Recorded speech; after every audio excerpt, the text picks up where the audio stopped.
Great. Good evening, everyone. It is 5:30 on December 6th. This is the time and date for our annual reorganization meeting for the School Board of Directors.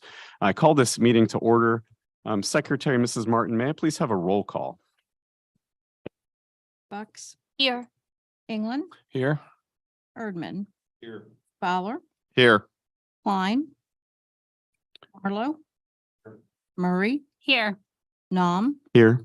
Williams, Here. Director Klein absent, all other members present. Thank you. And I understand that Director Klein may be a little late to the meeting, but we'll proceed anyway. Item 3 on the agenda for this reorganization meeting is the list of school directors. This is just an information item. Listed in item 3 are all of the terms of the current directors for the board of directors, and it shows when the terms expire. Would note that Director Williams has a 2-year term that expires in 2023. So we do have potential turnover of a number of seats this year. Moving on to item 4 of the agenda, this is the election for the temporary president for the purpose of the reorganization meeting. I understand that there has been one nomination or one volunteer. Director Murray has volunteered to serve as the temporary president. Is there a formal nomination from the board for Director Murray to fill that position? I nominate Director Murray. Thank you, Director Fowler. Good to hear from you. Is there a second? And Mr. President, we just need to seek public comment before we start the reorg. Thank you. Thank you so much. Appreciate it. I understand that there is no public comment for this evening, but if I'm incorrect, is there anyone here for public comment? Okay, seeing that there is none, we will proceed with where we left off. We do have a motion and a second to appoint Director Murray as the temporary president. Is there any discussion on that item? Hearing none, we'll take a vote. All those in favor of appointing Director Murray as the temporary president, please indicate with a yes or an aye. Aye. Yeah. Any opposed? Hearing none, that is unanimous. My vote is also a yes. So Director Murray, you now take over as the temporary president, and I will turn over the meeting to you. Right, great. So as temporary president, I will now open the floor for nominations for board president. I'd like to make a nomination for Barry Nom for president. And is there a second?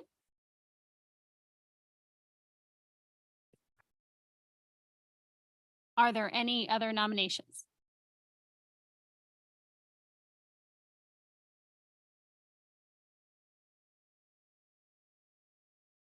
Okay, as only one person was nominated, we will vote by voice vote. If the results of the voting are unclear, a roll call vote may be used. All of those in favor of Barry Nom as board president indicate by saying yes.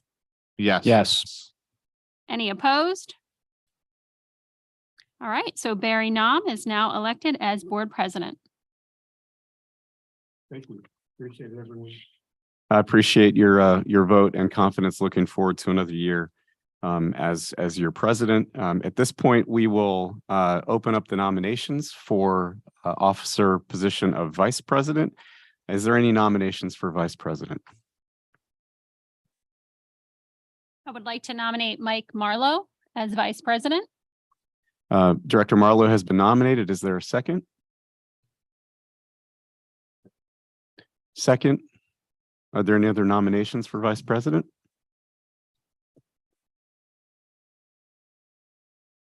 Okay, hearing none, we have one nomination, Director Marlowe, for the position of vice president. At this point, we will take a vote. All those in favor of appointing Director Marlowe as vice president, please indicate with a yes or an aye. Yes. Any opposed? My vote is also a yes. With that, the nomination carries.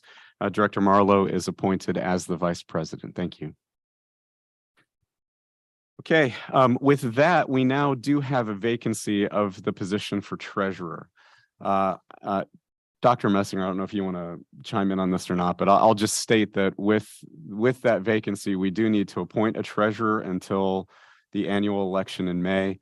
I'll say that we've been taking a look at the policy, and according to our policy, The procedure that we should be following and also with the recommended policy that's been put out by the PSBA is to not have a board member serve as treasurer, but rather to appoint somebody that is not a board member into that position. In the past, the district has appointed the business manager to serve as the treasurer, but I'd like to at least open that up for any questions.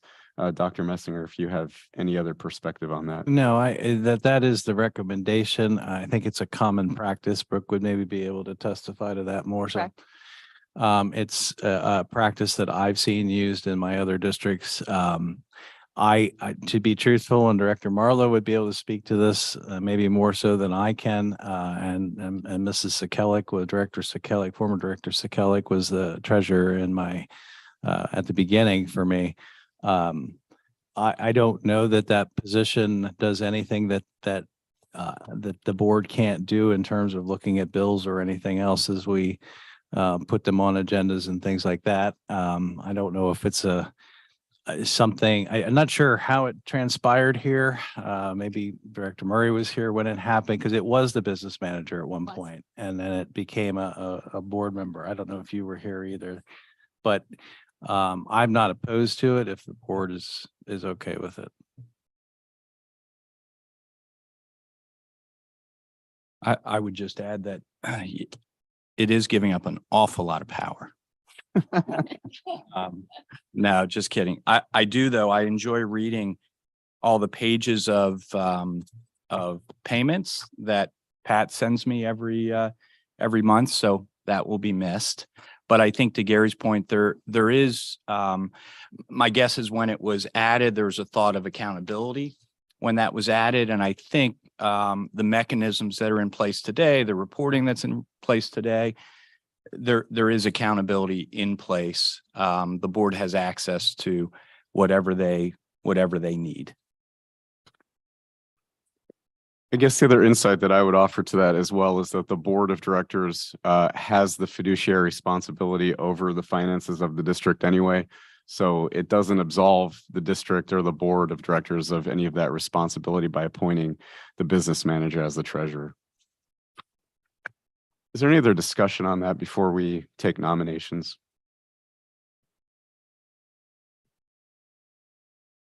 It's not because of the formal slate of officers.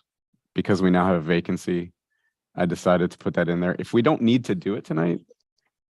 I wouldn't, simply because the public didn't have notice that was Okay. going to happen. I would Okay. just put it on for the next one and have her name listed just for approval and Okay. consent. Great. Okay, thank you. Mhm. Then we will do that. We will table this until next month's meeting.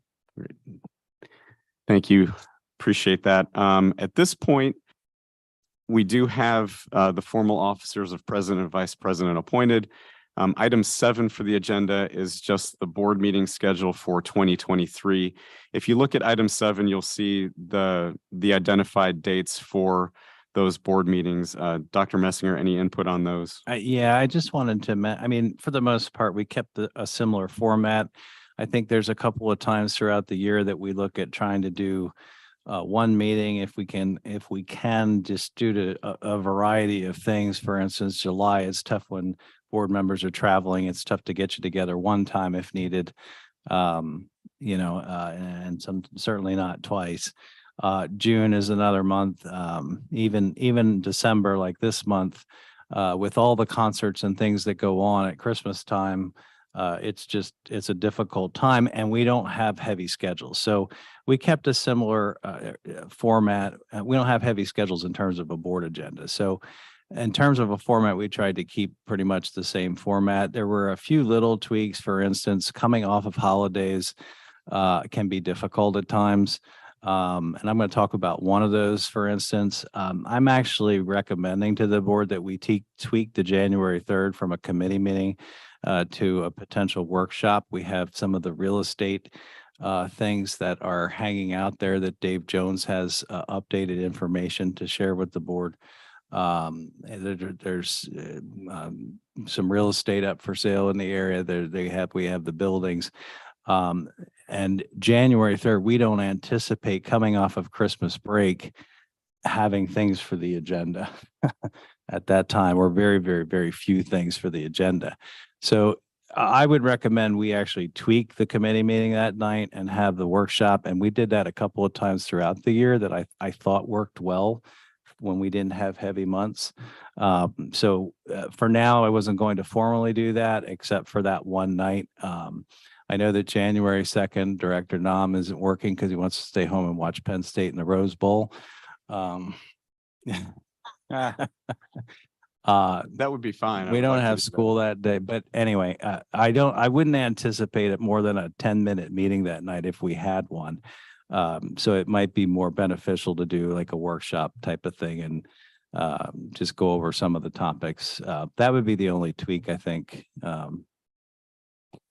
But I wanted to get your input on that. Any questions regarding the board meeting schedule? Any input on the January shift to a workshop instead of a committee meeting?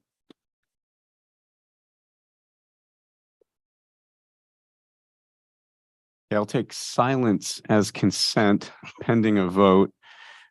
Is there a motion to adopt the board meeting schedule with that one minor change that we've noted for January 3rd, which I don't think we actually need to indicate formally, but is there a motion to adopt the proposed schedule? So move. Is there a second? Second, All in favor, please indicate with a yes or an aye. yes. Yes. Any opposed? Okay, hearing none, that motion carries. The schedule for 2023 board meetings is established. Similarly, we'll move to the change order committee meeting schedule that we have planned for 2023. Dr. Messinger, any input? We're going to continue our every other week unless it falls on a holiday. I am really hoping that the ones from the third, fourth, and fifth column can be removed, and that we're not dealing with those. But we set them up for the year just in case. Any questions regarding that? Okay, is there a motion to adopt the change order committee meeting schedule for 2023? Motion to approve the change order committee meeting schedule as presented. Is there a second? Second. All in favor, please indicate with a yes or an aye. Yes. Opposed? Okay, hearing none, motion carries unanimously. And we'll move on to the designation of the newspaper. I believe that our newspaper is the Lebanon Daily News. Is that correct? Continues to be correct? It's the only one we The have. only option. Is there a motion to adopt, to approve the Lebanon Daily News as the newspaper of record for the district? Motion to designate the Lebanon Daily News as the newspaper for general circulation. Great. Appreciate the reluctant motion. Is there a second? Thank you, Director Klein. All in favor? Aye. Any opposed? Okay, hearing none, that motion carries as well. The Lebanon Daily News is the newspaper of record for the district for our notices. Is there any old business regarding reorganization? Okay, hearing none, we will go to the appointment of representatives. Mrs. Say, do we need to vote on item A, or is that something that I just appoint? Yeah, typically appointments are at the pleasure of the president. Okay. The first one under item A is the Lebanon County TCC Executive Committee. Dr. Messinger, anything? No. I know that in the past we have appointed Mrs. Martin and Mrs. Kubica as the primary and alternate. Is there any interest from the board members, any directors that would like to serve in that role?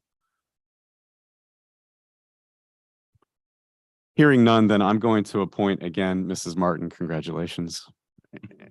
And we'll appoint Linda Kubica as the alternate.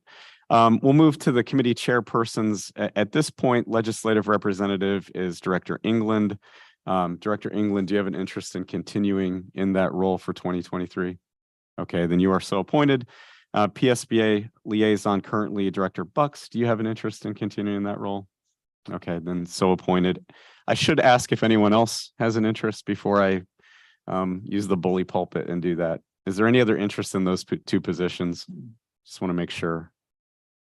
Okay, hearing none, then I will appoint Director England as the legislative representative and Director Bucks as the PSBA liaison. And then item C is the Lebanon County CTC Joint Committee. This is a 3-year term beginning on the date of appointment. Director Klein is currently serving as the primary member, and Director Marlowe is the non-voting advisory capacity alternate.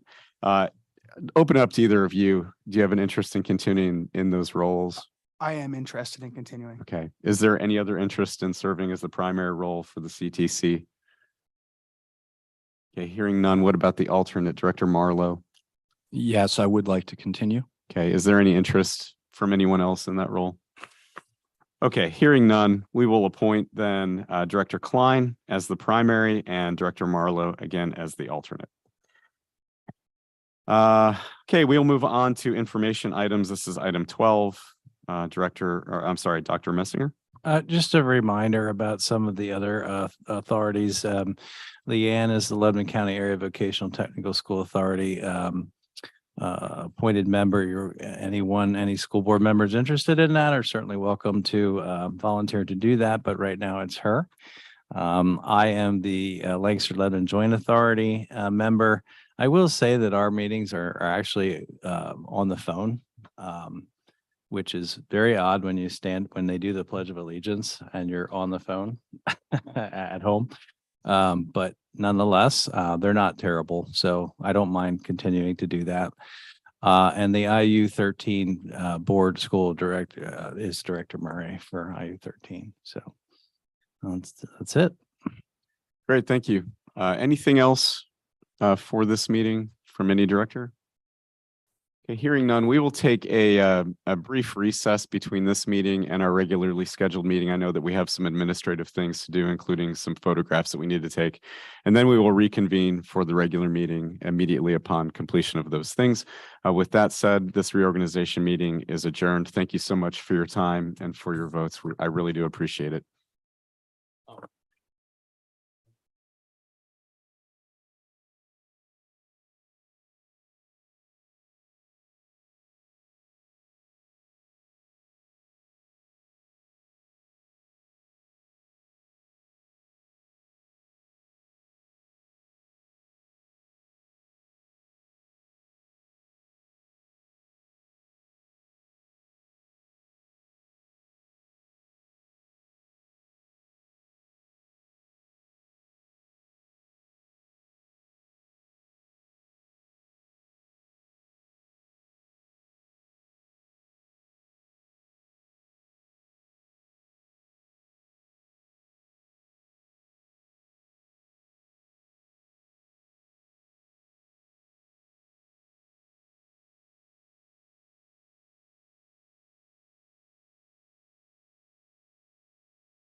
You ready? Great. Good evening and welcome, everyone. It is 6:05 on December 6th. This is the time and place for the December 6th meeting of the Northern Lebanon School Board of Directors. I'm getting choked up on my words because we just had a reorganization meeting. Call this meeting to order. Director Murray, will you lead us in a flag salute, please? Absolutely. You turn your attention to the flag behind me. I pledge allegiance To the flag of the United States of America and to the republic for which it stands, one nation, under God, indivisible, with liberty and justice for all. in a moment of silence.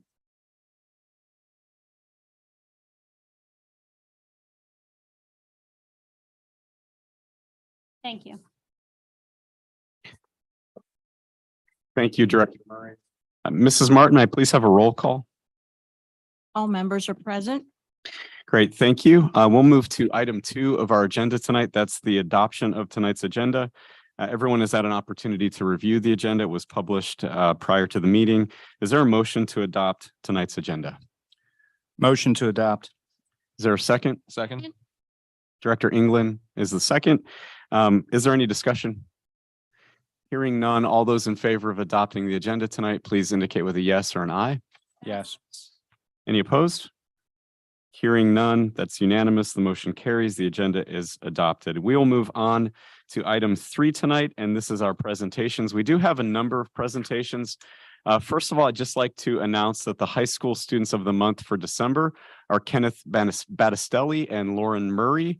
This award is sponsored jointly by the Fredericksburg and Jonestown Lions Clubs, and each recipient will be recognized at a future meeting of the Lions Club. I understand that Lauren is here tonight. You want to stand up? Great, thank you. Congratulations. Just want to make sure that Kenneth is not here as well. Okay. Okay, wonderful. Thank you.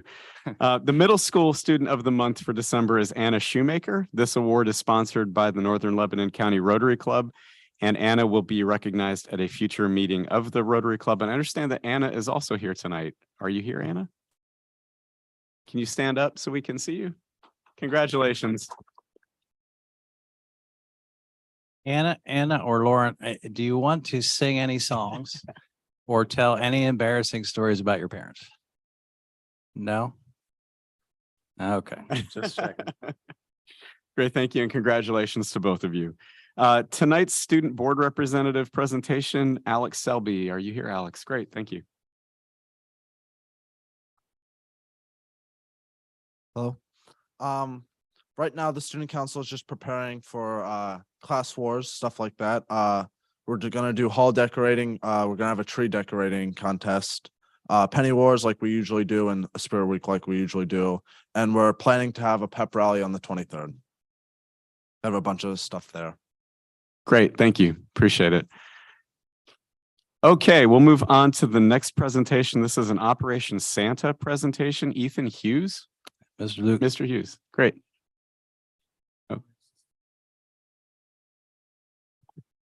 I'm Dave Lugar. I'm one of the assistant principals at the secondary building. I would like to take this time to introduce one of our most active students at Northern Lebanon, Ethan Hughes. Ethan is a member of the sophomore class and is going to talk a little bit about the Random Acts of Kindness Club he leads, along with the special program called Operation Santa. Last week, WGAL came to interview Ethan and myself about Operation Santa, which would be airing sometime toward the end of this week. At this time, I welcome Ethan.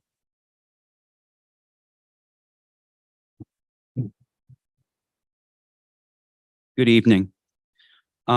So last year during the midway through December, I had approached Dr. Ebert about making the Random Acts Kindness Club. The goal of the club was to create positive experiences for the students at our school. The first task was to find an advisor, and I extended a thank you to Miss Moyer, who is not here currently tonight, to take the role of leading our club to where it is today. We started out small, but meetings continued throughout the year into the school year, and we are up to about 30 members. One of our first acts of kindness was what we did was a list of positive and kind words on Post-it notes and put them all over the schools in our hallways, on students' lockers, and other areas of the school. The second was fundraising. We had sold chocolate and raised around $1,000 for our club. The Ramax Kindness Club was happy of what we accomplished for the first year, but wanted to do more kindness for our school and community. So with that in mind, came across YouTube from 11 years ago on a similar project done here at Northern Lebanon for Christmas. The other members of the club thought it was a great idea and we started planning. The goal of the project was to try to deliver and collect as many toys for the students of the elementary schools as possible. We advertised collecting toys by word of mouth, district social media, and Dr. Ebert's weekly communication home to the middle and high school families. We have received a little over 500 gifts and counting. The Random Acts Kindness Club has been in touch with the elementary schools who are doing a giving trees for their students and families. The gifts we are collecting will go to the elementary schools giving trees, students and families, and any gifts left will go to local churches and organizations. Our goal is to do this project again next year with the elementary schools, local churches, and organizations, reaching even more students and families in the school district and community. In ending, I want to thank you all for allowing me this time to share a little bit about our club and our project and things we can do to make a positive impact in our school and community. Thank you.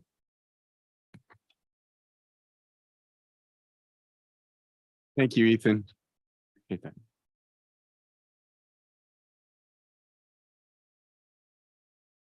I'm going to go ahead and put Kenneth Battistelli on the spot. We had already announced that you were one of the high school students of the month. Would you like to stand up so that the board can recognize you?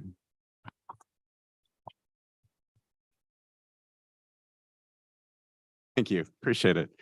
Now, an exciting presentation, Dr. Kuiper.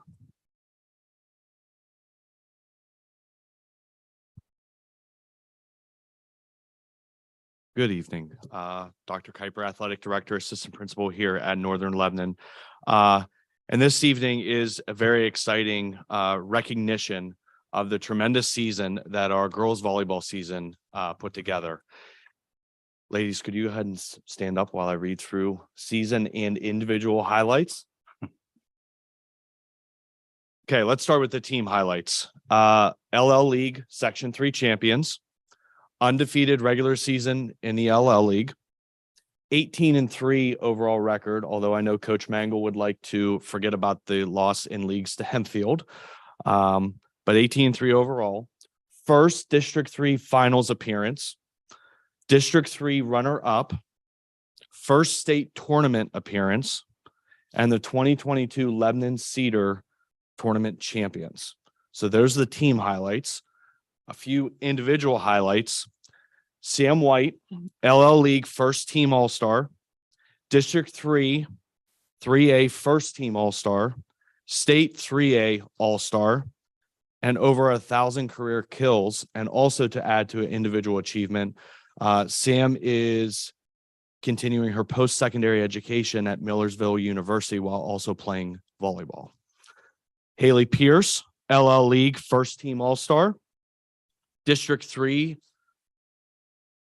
3A first team All-Star, State 3A All-Star, and over 1,000 career assists.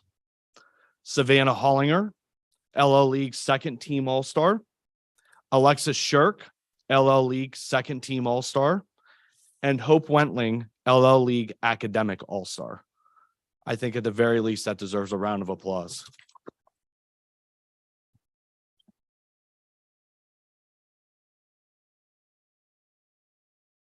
And also Coach Mangle and the Booster Club was gracious enough to put together about a 2-minute highlight video.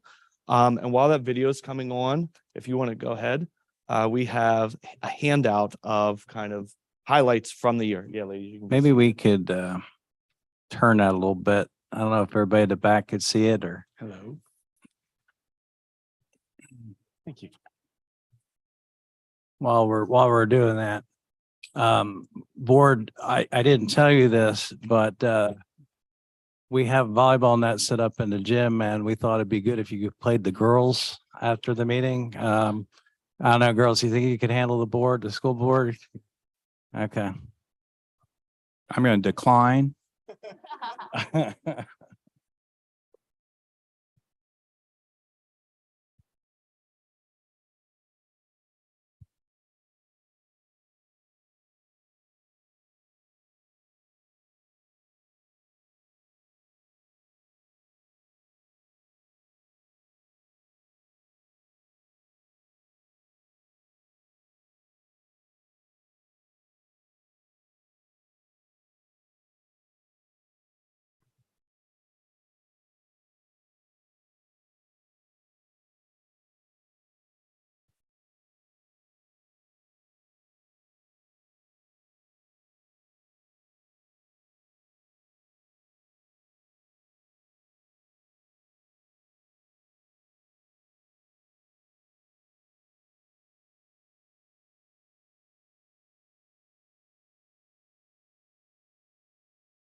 Thank you. It really was a remarkable achievement. And if you didn't get to a volleyball game, the enthusiasm of the crowd and the excitement of a volleyball match was fantastic. I even learned the ace cheer.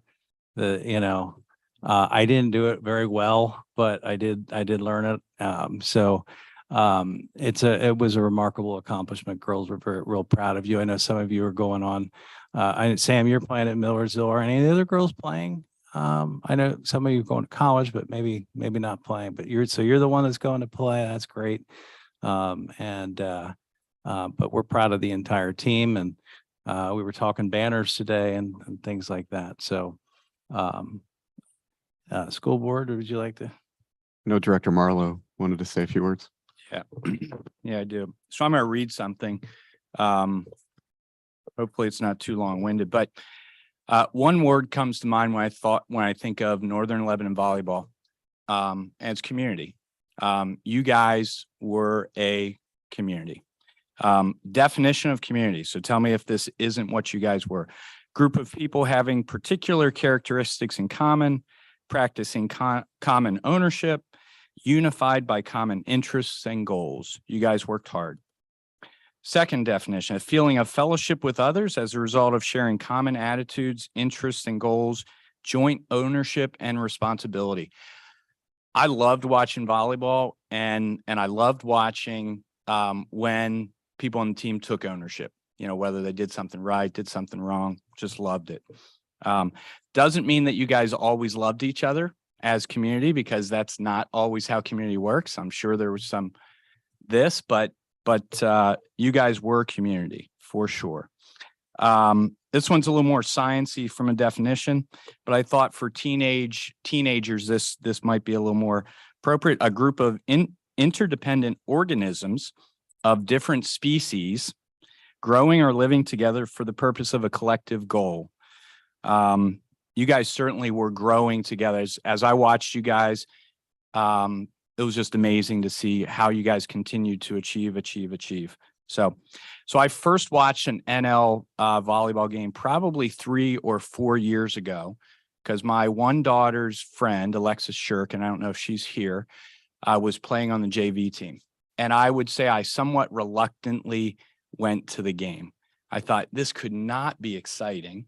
What would I be going for? So anyway, why was I in for a shock? So even at the JV level, I couldn't believe how good you girls were. I said it back then, and anyone I talk to today, I say the same thing, that I would not want to play against you. So the offer to go down and play, I honestly would not. I would be afraid to be on the other side of some of your hits. Just absolutely unbelievable. So as this team has progressed, that feeling's gotten even stronger. All of that said, what has really impressed me is the NL girls volleyball organism as a whole. I believe that these girls are better prepared for life after NL because of their experience in sports, and in particular, NL volleyball. Education plus extracurricular really is an educational experience. And I think this board really sees that as well. It's not just about the classroom and the tests and the scores. It is that whole package. And I think being part of a group like NL volleyball has prepared you guys for something far more than you would have been otherwise if you just came to school and just went to class. So the community that has been built, and I hope stays, has produced this. From Angie, and I don't know if she's here, pouring herself into the youth program. We have a great youth program if you've never seen that. To the boosters that did everything except hire professional cheerleaders. Didn't see that this year, but I saw them do just about everything else. To the students that came out, Dr. Messinger, mentioned how the crowd got into it. I sat on the one side watching Dr. Messinger on the other side the one night, and I thought, I hope he doesn't have to get out of his seat to calm those students down. But they did a pretty good job. They were usually above board. They always were rooting for you guys, and once in a while rooting against the other team. But anyway, to the parents that made the drives to faraway lands, to Octorara or whatever, I'm getting home at 10, 11 o'clock at night, to the student athletes that poured everything they had into it, to the coaches that sacrificed all your time and family time, to the discipline that I saw in the program. The one thing I loved to see was how, whether it was varsity or JV on the court, the other team was sitting there paying attention to the game, unless they had homework to do, right? If they had homework to do, they were allowed to do their homework. Otherwise, they were a part of that community as it went on. I thought that was awesome. Also, how you guys, the team may not love this, how you had to ride home on the bus all the time. I thought that was great. Again, creating that sense of community. I think you're allowed one miss, right? Yeah, two misses. But I love that. Again, I think those things are preparing you guys for life afterwards. So, so to me, it feels like it was all designed to create a team, to create a community of girls with a focus on a specific goal. And this year we saw the product of that work by so many different people. And the fact that the music ran out before all the things could come down through says a lot. I mean, you guys reached some high bars. So congratulations to all of you. And to those underclassmen that are here, the bar has been set pretty high. I think we would all love to go see districts and states again. So keep working hard. Thanks to everybody, parents, coaches, boosters, players. You guys did a great job. Thank you.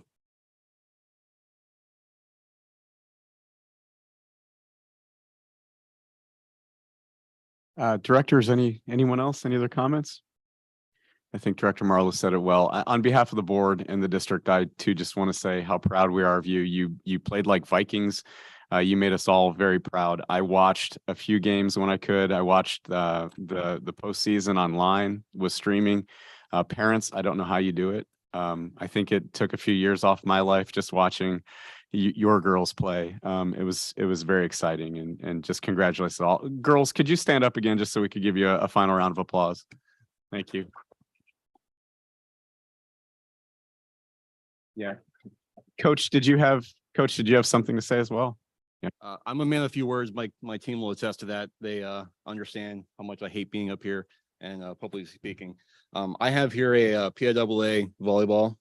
These are highly sought after. As far as I'm concerned, only the few teams that make postseason get these. Every member of the team did sign this ball, so I'd like to take this opportunity to present this to the athletic department and the school as an appreciation to all the support that we've been giving over the last few years, and especially this year. So, thank you.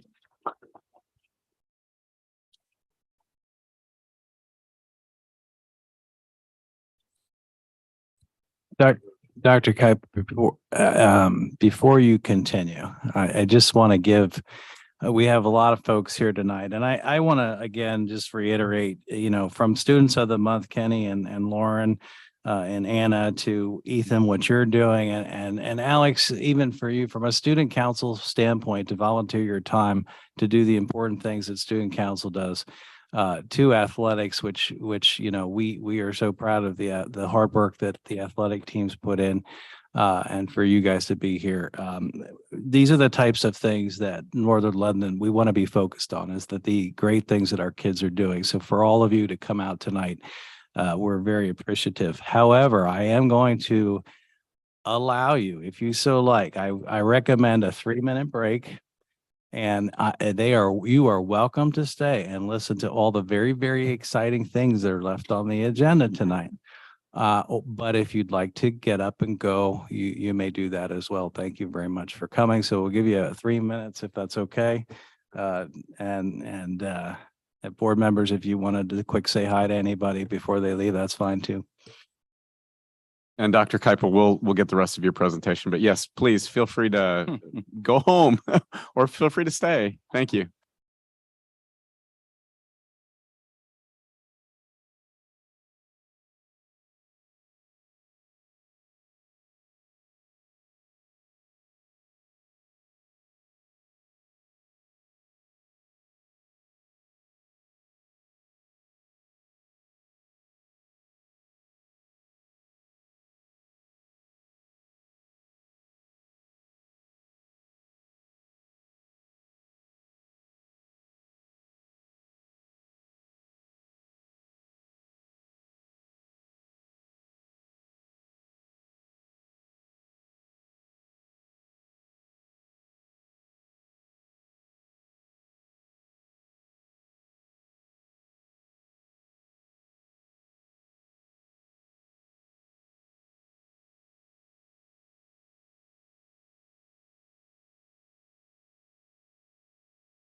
We're going to continue with our meeting. Dr. Kuiper will let you finish your presentation. Thank you.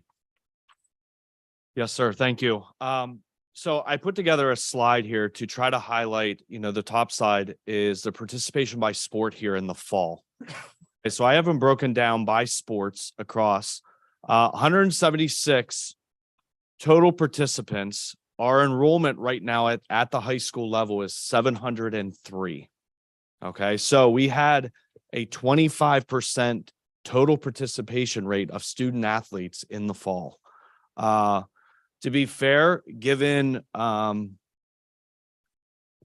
obvious turnover that has occurred in the position I'm in, I'm looking to use these numbers as a baseline. I'd rather focus on where we're at and where we're going.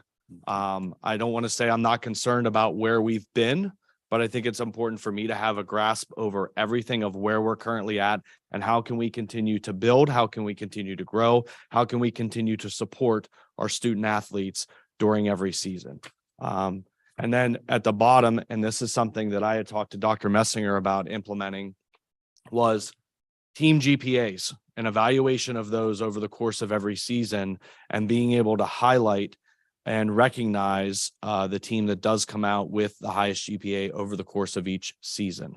So those two are highlighted. Our fall winner was girls tennis. Now, as you can see there, whether correlation or not, there were only 6 girls on the girls tennis team. So the numbers weren't great to pull from. However, a 3.73 is still incredibly impressive.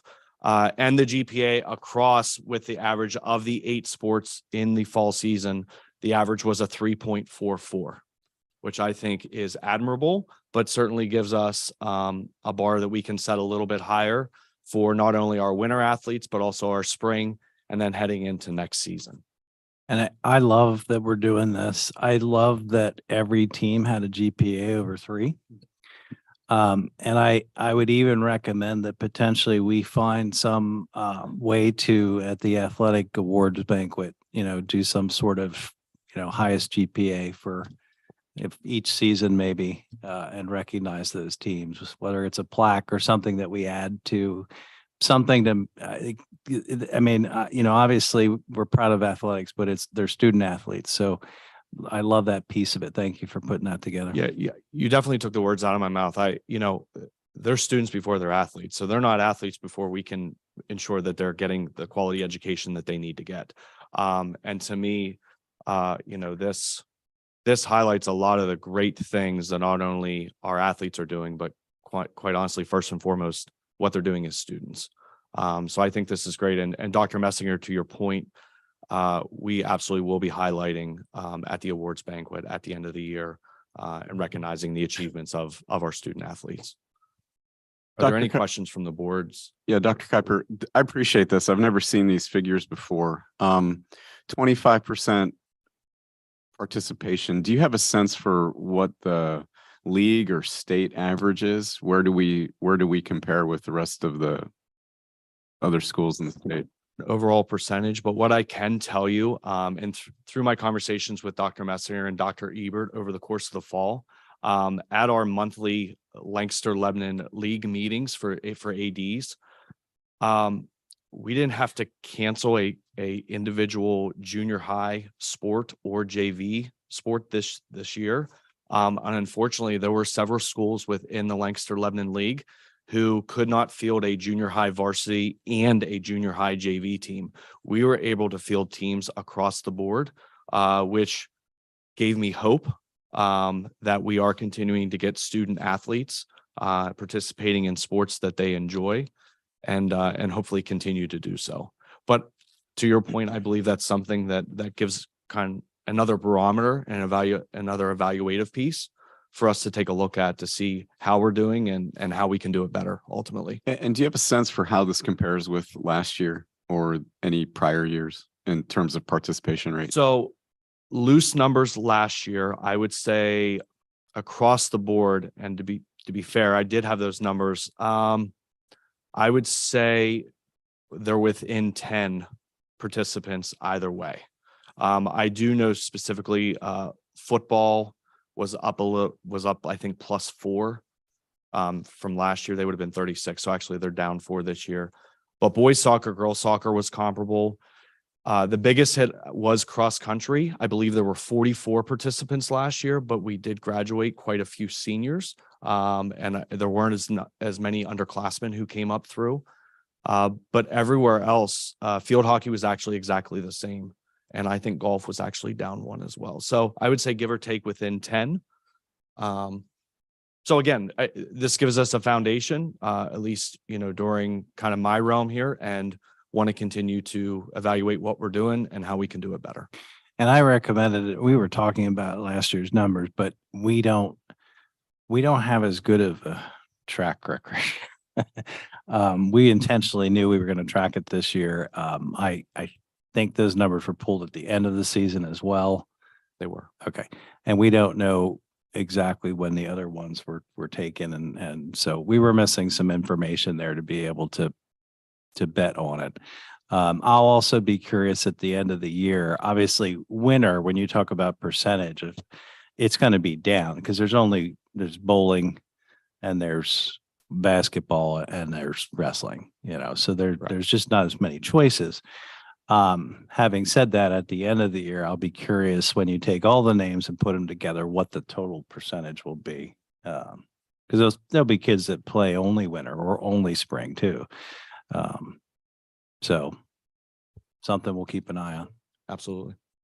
One other thing I'd like to see added, like Gary said, at the end of the year, it'll be interesting to see how many kids played at least one sport at Northern Lebanon, and also add in extracurriculars, because it's nice to see how many kids are doing something other than just coming to school. So between band, orchestra, musicals, chorus, all that stuff, along with athletics, can we get 70% of our kids? Like, I think our number at Hershey's like 70% of kids play at least one sport, but that's just sports. So I'd really like to see us, because I think as a board, we are very serious about extracurriculars, not just the athletics but money we hope to spend in the future is also going to be spent on, hopefully the music department and fine arts and stuff. So yeah, if we could include that in the spring, that would be good. I also wanted to comment to you, Dr. Kuiper, that I and I believe the board really appreciate the job that you've done here since you've taken over athletics, especially the part of being an athletic director that's the organization part, because my first 6 years on the board, I got so many phone calls of things that were embarrassing. Kids showing up 3 hours to a Donegal soccer game, 3 hours before the game started. They had to sit outside the school and wait while Donegal kids were in school. So you've done I haven't heard one phone call about complaints with the organizational side of things. And that's a huge part of being a successful AD. So I appreciate that. And I mean, it's just made athletics go so much smoother here. And I just want to commend you on that. Then the other part of the athletic director job that I see would be, just trying to build your culture. And that's going to take, that'll take you some time. I do want to comment. I believe you've attempted to do a noble action, I feel, and that's trying to create some kind of unity within our athletic department amongst coaches, sharing players. And I got to see part of what you did or what you've created. And I did talk to Gary about it, because I think there's things that can be improved on. And Gary said it's a floating document, we can always make it better and make tweaks to it. But I just, I definitely think we need to look into, coaches helping each other. It might take you putting down a firm foot, like, hey, here's the deal. I know we were told by our athletic director at Hershey that if he ever got wind of any of us telling our kids that they shouldn't play another sport, he would fire us on the spot. And some people gulped, and, it is what it is. But I just think, that there's some things there that definitely need to be addressed, because, a school of our size, we need to definitely share athletes. And I think we do, but I just think some of it doesn't even need to be written. It has to come down to common sense, like some tough talks, even amongst coaches. We had a good one in our phys ed locker room the other week. It was at the end of football season, and the wrestling coach had some kids that wanted to go to a wrestling tournament that played football. And the basketball coach had some football players coming to open gyms. And it all came down to, we just kind of had to hash it out. Like, look, you're not going to a wrestling tournament when we have a football game trying to make the district playoffs this week. And it was, there were some emotions, but at the end of the day, the coaches just kind of used common sense. I run open gyms for volleyball, and basketball coach doesn't, his rule is you do no outside season sports during my basketball season. So we got into it. I said, look, I will not let them play volleyball, but they have to, we do it at 6:30 in the morning, 45 minutes before school, as soon as January comes. And the only thing my basketball players do is they get touches, they pepper, they do ball control, they serve, but I won't let them play. And that's just us kind of working together. So I don't think we need to have everything written down. It just needs to be coaches being told by their leader, like, look, you guys, you can figure this out, but we need to work together, but you have to kind of honor each other, what you want in the off season. And we'll talk more later. Once you get to your kids' game, but I do want you to know we appreciate what you've done, especially on the organization end. So I'm greatly appreciative of that. And I'm only as good as the people around me. I'm only as good as the coaches that we have in place, of how the student athletes are doing things. When I first met all of you and was introduced, I want to bring stability. I want to bring a vision. I want to support every single one that we can in our, with our student athletes, with our extracurricular. I will absolutely configure those numbers and present those to the board later in the year, because just as we celebrate our student athletes, we should be celebrating our extracurriculars as well. But again, I have a great team around me, and we're going to continue to move forward. And then to your concern, Mr. Erdman, I want to build trust amongst our coaching staff. I want to build trust amongst our staff. And I don't believe in a top-down approach of because I said so. I've never operated that way. I don't operate that way in my personal life. I want to have conversation. I want to have discourse. I want us to be able to try to find some common ground. Even if we agree to disagree, the common denominator is the kids. How does it impact the kids? Because that's why we're here.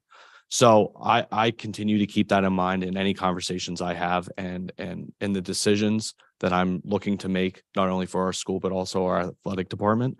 So I'll continue to take feedback in mind as we continue to move forward, and as we continue to try to have some level of commonality and continuity within the athletic department, and provide a great foundation and program for our student athletes. So that's ultimately that's my vision. That's where we're going. But I do realize that I can't snap my fingers and it just happens. So, but yes, I will work towards that. Thank you. Any other questions in regards to the slide? Okay. Thank you, Dr. Kepper. Thank you for your time and support. Great. Thank you. We do have one final presentation this evening from Crabtree Rohrbaugh Associates. Scott.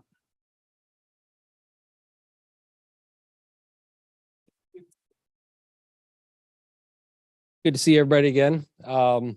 Instead of the elementary school or the field house, we're here to talk about the building we're in here, the junior senior high school. So it's kind of here to give you an update of what we've been up to since you authorized us to proceed with the design of this facility, the renovations and additions, kind of building upon what we looked at in the study. So first, if you go to the next slide, I wanted to start talking just to refresh everybody on what the facility needs are in this building. And this is kind of a high level overview. It's not every little, nut and bolt that needs addressed here, but this will give you an overview.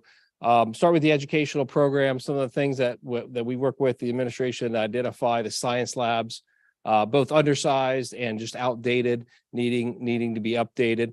The music spaces, fine in their configuration and size, but just the amenities and the space itself needing a refresh and an update.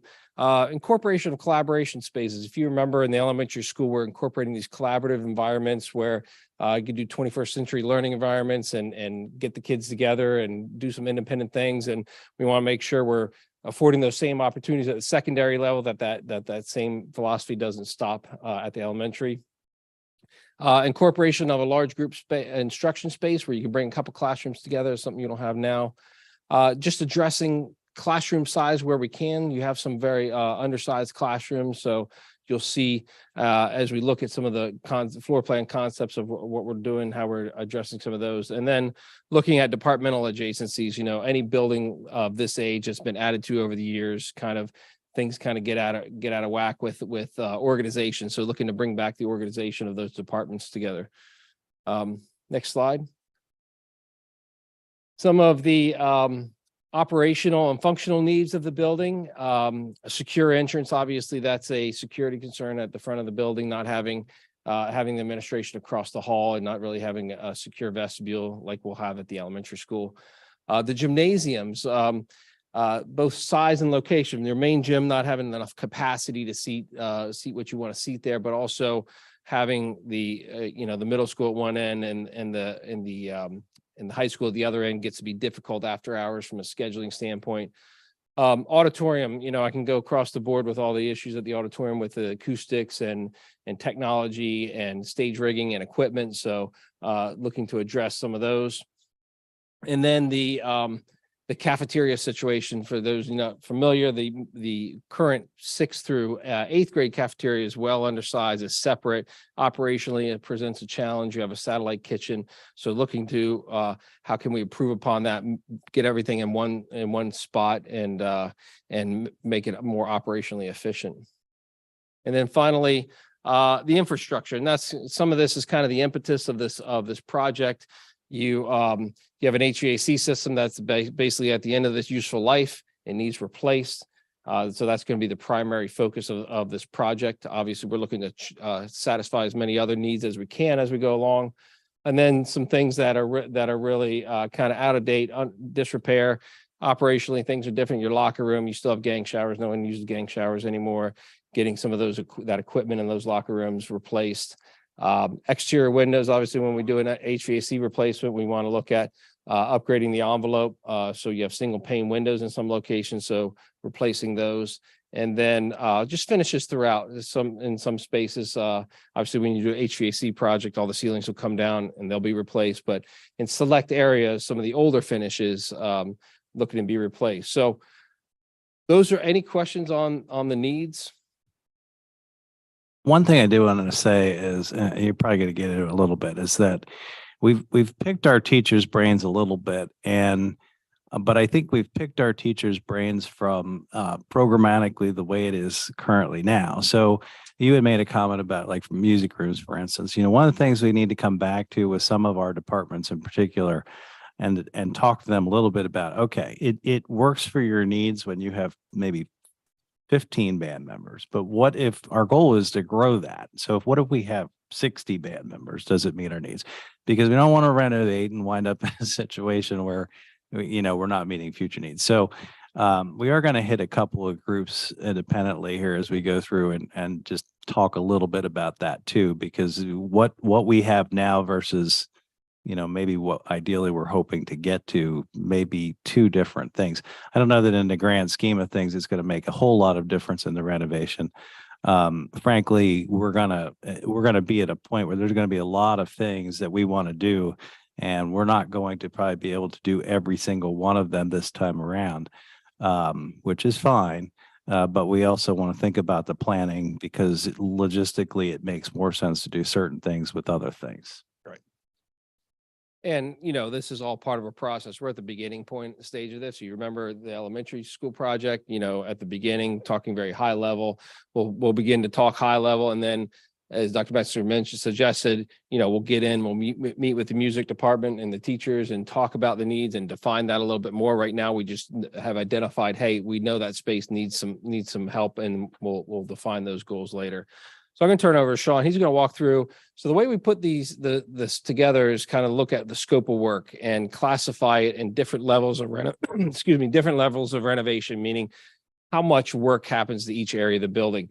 So what you're going to see is a series of those different levels of renovation, and Sean outlined what we're looking at for each one of those to satisfy the needs. And then at the tail end of that, we looked at 4 different options of of how we can do the additions piece of this. And what I mean by that is there's basically how do we solve the cafeteria and the gymnasium issue? Because those are the big needs that we did look at a couple different options of how those configure.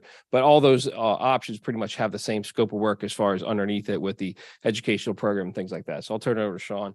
And if need be, I can be Vanna White and point to things up there. But Thanks, Scott. My name is Sean Dowdy with Crabtree Robalt and Associates. I don't believe I've met most of you. So it's a pleasure to be with you tonight.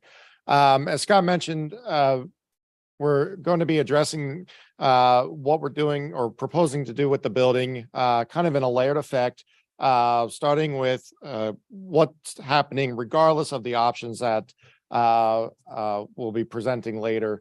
So the first 4 slides are talking about the levels of renovation, starting with the slide that you see on the screen right now. What you see here is the green area is the current 7th and 8th grade wing, and that is receiving HVAC upgrades only. This is the second newest portion of your building, so it's kind of understood that the finishes and the equipment and things like that are still have a reasonable useful life ahead of them.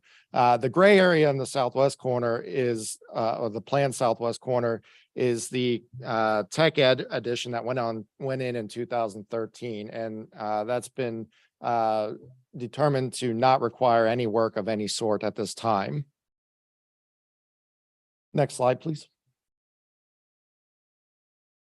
So then stepping up the level of renovation to a moderate amount of renovation. So these are spaces that are established to require finish upgrades, casework upgrades. It's kind of a general facelift to these spaces. So the areas that you see on the screen include kind of working from left to right, the Ag Lab on the left, the media center, the space we're in right now, kind of dead center right in the middle. And then to the top right corner, the FCS labs. Actually, this is kind of reconfiguring the arrangement of the building, as Scott alluded to earlier, to help with program adjacencies. One move that we're proposing is getting all of the FCS, regardless of whether it's for junior high school or the high school level, all in one place for departmental adjacencies and the benefits that those bring.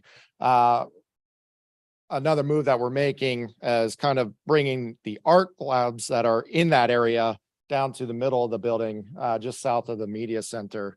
We'll address that in a bit, but likewise, we're doing that for programmatic and departmental adjacencies. Kind of planned south of the FCS labs is the auditorium and music area. So the auditorium, as kind of Scott mentioned, we'd be proposing seating replacement, rigging replacement, lighting replacement, acoustical attention, and things of the like that the auditorium desperately needs.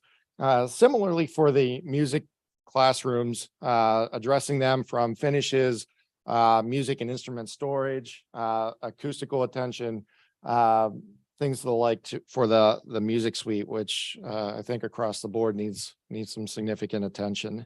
And then south of that are the high school locker rooms on each side of the existing high school gymnasium. So we'd be doing a complete renovation of those spaces as well. Next slide, please. So the next level of renovation up from that would be what we would call major renovations. So these are areas that require some significant modification to the building layout to accommodate the program that we're proposing in these spaces. So that's why we would call them major renovations. They would include all the finish replacements, and then the building modifications, as I mentioned before. So kind of working again from left to right. I guess we'll start with the L-shaped area in the kind of northwest courtyard. That's the science area right now, and it will remain so, but we're doing some pretty major modification to that to accommodate the science labs that are currently pretty undersized. So that basically accommodates the physics, chemistry, and I think 2 bio labs within that area. And then kind of just to the north of that is the current junior high school administrative area. That would be converted to a guidance suite. And then all the way at the bottom, you would have the what's becoming the new main building office area, administrative office area. So that's kind of tied to a new vestibule, security vestibule. Those are currently classrooms, so they'd be reconfigured to be directly adjacent to a security vestibule for all of the building administrative offices. And right next to them would be a slight reconfiguration of classrooms that also accommodate a conference room between them. The L-shaped piece to the right of that is currently all of the district and high school administrative offices. So they would be converted back to classrooms. And then in the kind of top part of that L-shaped piece, that's an open collaborative area. And that's kind of strategically located there because there's limited daylight available in that location, but it's also kind of at the crossing point of the main hallways in the building. So that's a strategic area to locate an open collaborative learning area. Working all the way up, kind of across from the proposed guidance area is what's currently that satellite kitchen and cafeteria area for the junior high school level. That would be converted from the kitchen cafeteria to classroom space. And then just to the right of the space we're in now, right behind you is currently classrooms that we'd be converting into the LGI that Scott had mentioned as part of the programmatic improvements being proposed. And then just south of that are the there's currently one art classroom. Just to the right of that would be what is learning support, converting that to the other art classroom to get that departmental adjacency that I talked about before. Next slide. So that kind of leaves what is left. And what we're proposing, we're calling minimal renovations. Of course, we're doing the HVAC replacement throughout the building, and kind of tied to that is needing to replace the ceilings. Lighting replacements included with that as well. And then kind of occasional improvements as needed, maybe on a room by room basis or scenario. So maybe changing the flooring. If the flooring in one particular room needs to be replaced, we can address that as needed. Door hardware, things like that. But this includes the balance of the building. So that's most corridors, classrooms, gymnasiums, cafeterias, and other support areas. The caveat being for the gyms and cafeterias, based on the options that I'll get into next, there might be some other levels of renovation done to the existing ones. Any questions on that scope of work so far? In the previous, I'm sorry.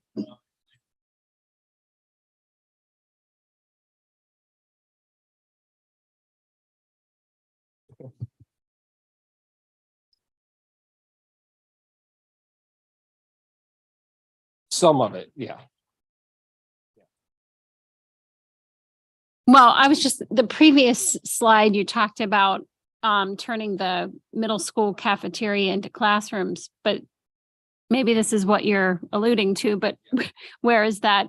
How are we replacing that then? You'll see that next. Okay. It depends on the option. So why don't we dive right into that? So as I mentioned before, the biggest challenge on, it's easy to convert a couple classrooms into science to move the admin around and things like that. But, these big moves of you have two cafeterias at two ends of the building, you have gymnasiums at the other end of the building, you have a gym that doesn't meet your capacity. How do those are the more difficult things to solve. So that's why we looked at a couple different options we're going to show. No,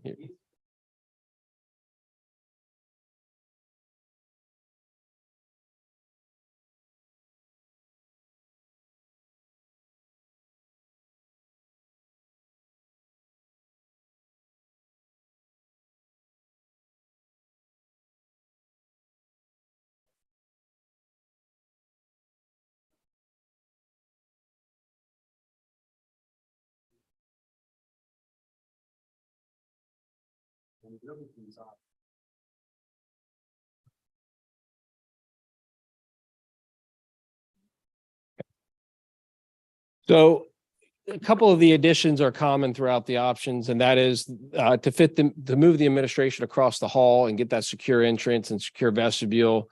The width of the space available from the exterior wall to the corridor isn't quite enough to get all the offices configured. So we're looking at a narrow little sliver of an addition out towards that front entrance. And then addressing some code issues. You don't have a airlock vestibule. Of course, when we're doing HVAC renovation, we're going to want to address that from an energy code standpoint. So looking to do an addition out at that vestibule, we can't build in because the toilet rooms are there and we did close them in the vestibule. So really the core differences between these options are what do we do with how do we solve the cafeteria and the gymnasium issue? So in this one, we're looking to consolidate cafeteria all to your existing high school cafeteria. So in order to do that and not serve lunch at 9 o'clock in the morning or, have too many lunches, we're looking at doing an expansion of the cafeteria to get enough seating and to do some moderate renovations to the kitchen, to do some upgrades to some equipment, maybe a little bit of reconfiguration. Don't need to do a very comprehensive renovation because you've replaced equipment over the years and kind of stayed on top of that. And then for the gymnasium, your structure in the gym, as you walk into the gym and look long ways, goes basically from one seating side to the other. So looking at going out the end of that gym and expanding that way to get that additional seating. So probably a combination of maybe some seating on the side, then maybe some in-court seating as well, but going out that direction and then getting a little bit of additional support space while we're doing that addition for some storage, things like that. So that is option one, additions. Option two looks at what does it look like if we consolidate the cafeteria to the rear of the building, and what this affords us that the first option doesn't is the fact that you can now get all your phys ed and athletic spaces in one area of the building. You don't have something in the back, something in the rear that helps you operationally after hours, but it also addresses the seating capacity issue and then converts the existing middle school gymnasium into the cafeteria. The locker rooms across the hall would then be converted into have a major renovation to locate the kitchen back there. And then a new gymnasium would go in place of the existing cafeteria and kitchen. One of the biggest challenges for this is that a lot of your incoming services come right where that new gymnasium footprint is, your main electric and gas. So that gets to be a little bit more expensive on the utility side of things. And any questions along the way, feel free to interrupt. And then option three is a different iteration of doing a new gymnasium, except for it's kind of working off of option one. We're expanding the existing cafeteria, bringing all the cafeteria and kitchen function to the front of the building where your existing cafeteria and kitchen is. And then rather than expanding the gymnasium and knocking out that wall and going further, it looks to take down the old auxiliary gym locker rooms, and then place a new gymnasium with locker rooms in the place of that old auxiliary gym. So once again, solving the need of the seating capacity, but still removed from, you have that middle school gym removed from everything else. So that brought us to kind of a hybrid. If you go to the next slide, option 4, which is a hybrid of 3 and 2, where we move the kitchen and cafeteria back to the middle school gym and locker room area. And then instead of taking the old cafeteria and kitchen and building a gym in its place, let's convert that to an auxiliary gym. So in other words, the thought was, you do have 3 gyms, but you don't need 3 basketball courts. That third gym can be used for wrestling. It can be used for workouts and training and things like that. So have that new gym in place of the auxiliary gym, then the auxiliary gym takes the place of the cafeteria. You might need some flooring, things like that, but not a major renovation of that space. Convert the kitchen to some other use to be determined. So that gives you a sense of that option 4. Any questions on, and the next slide will look at the cost of each of those, but any questions on any of these options?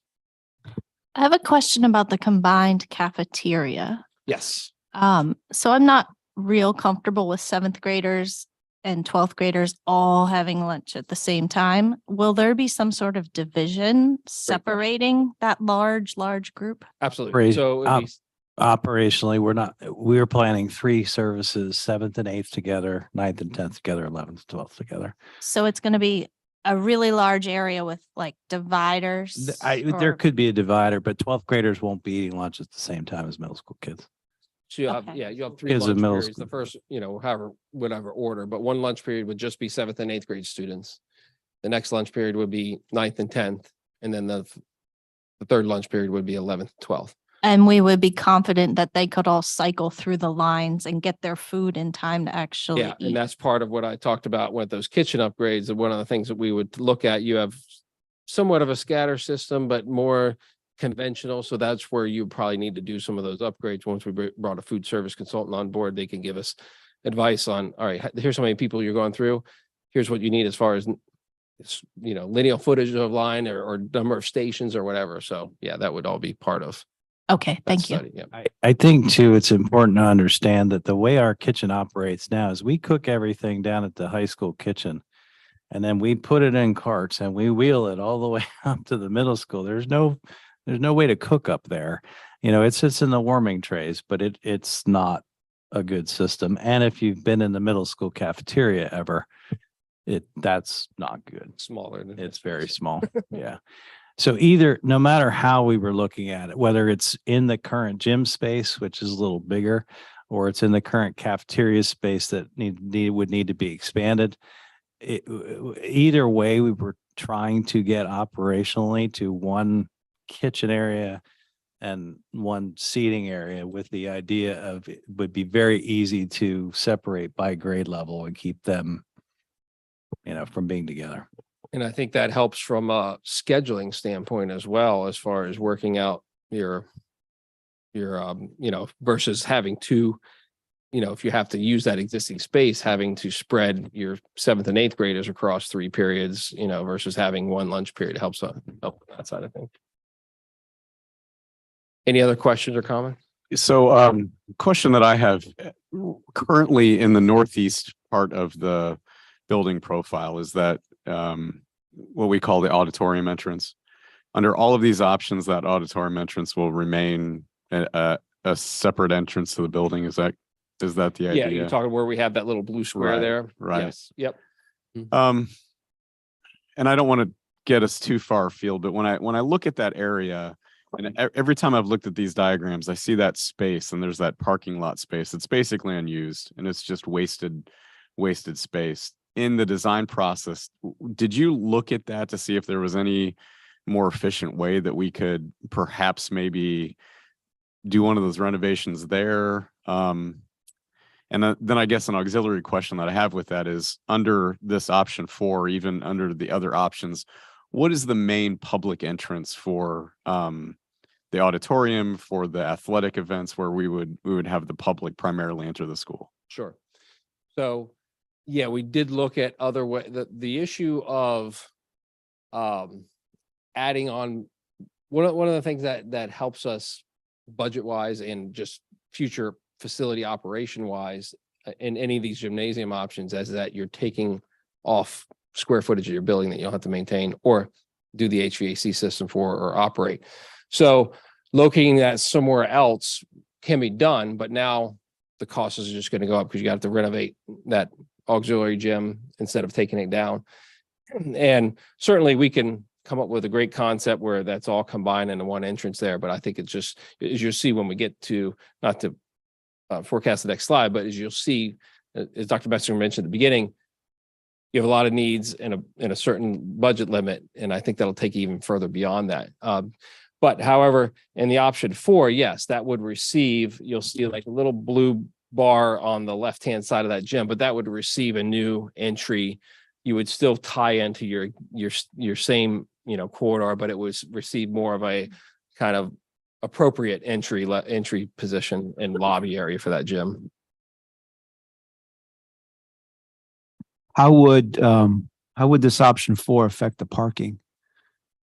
So that's another great question. So that's something that we want to study. We were going to study, and in conjunction with that, one of the things we didn't really touch on too much is the site and some of the other challenges you have with bus circulation, parent drop off. All that are things we're looking to solve. We're not quite there yet from the level of that we've developed this. That'll be one of the next steps that we're looking to achieve. In the budget that we're going to look at, we've identified anywhere, depending on the option, from about $500,000 to $1 million to look at site work.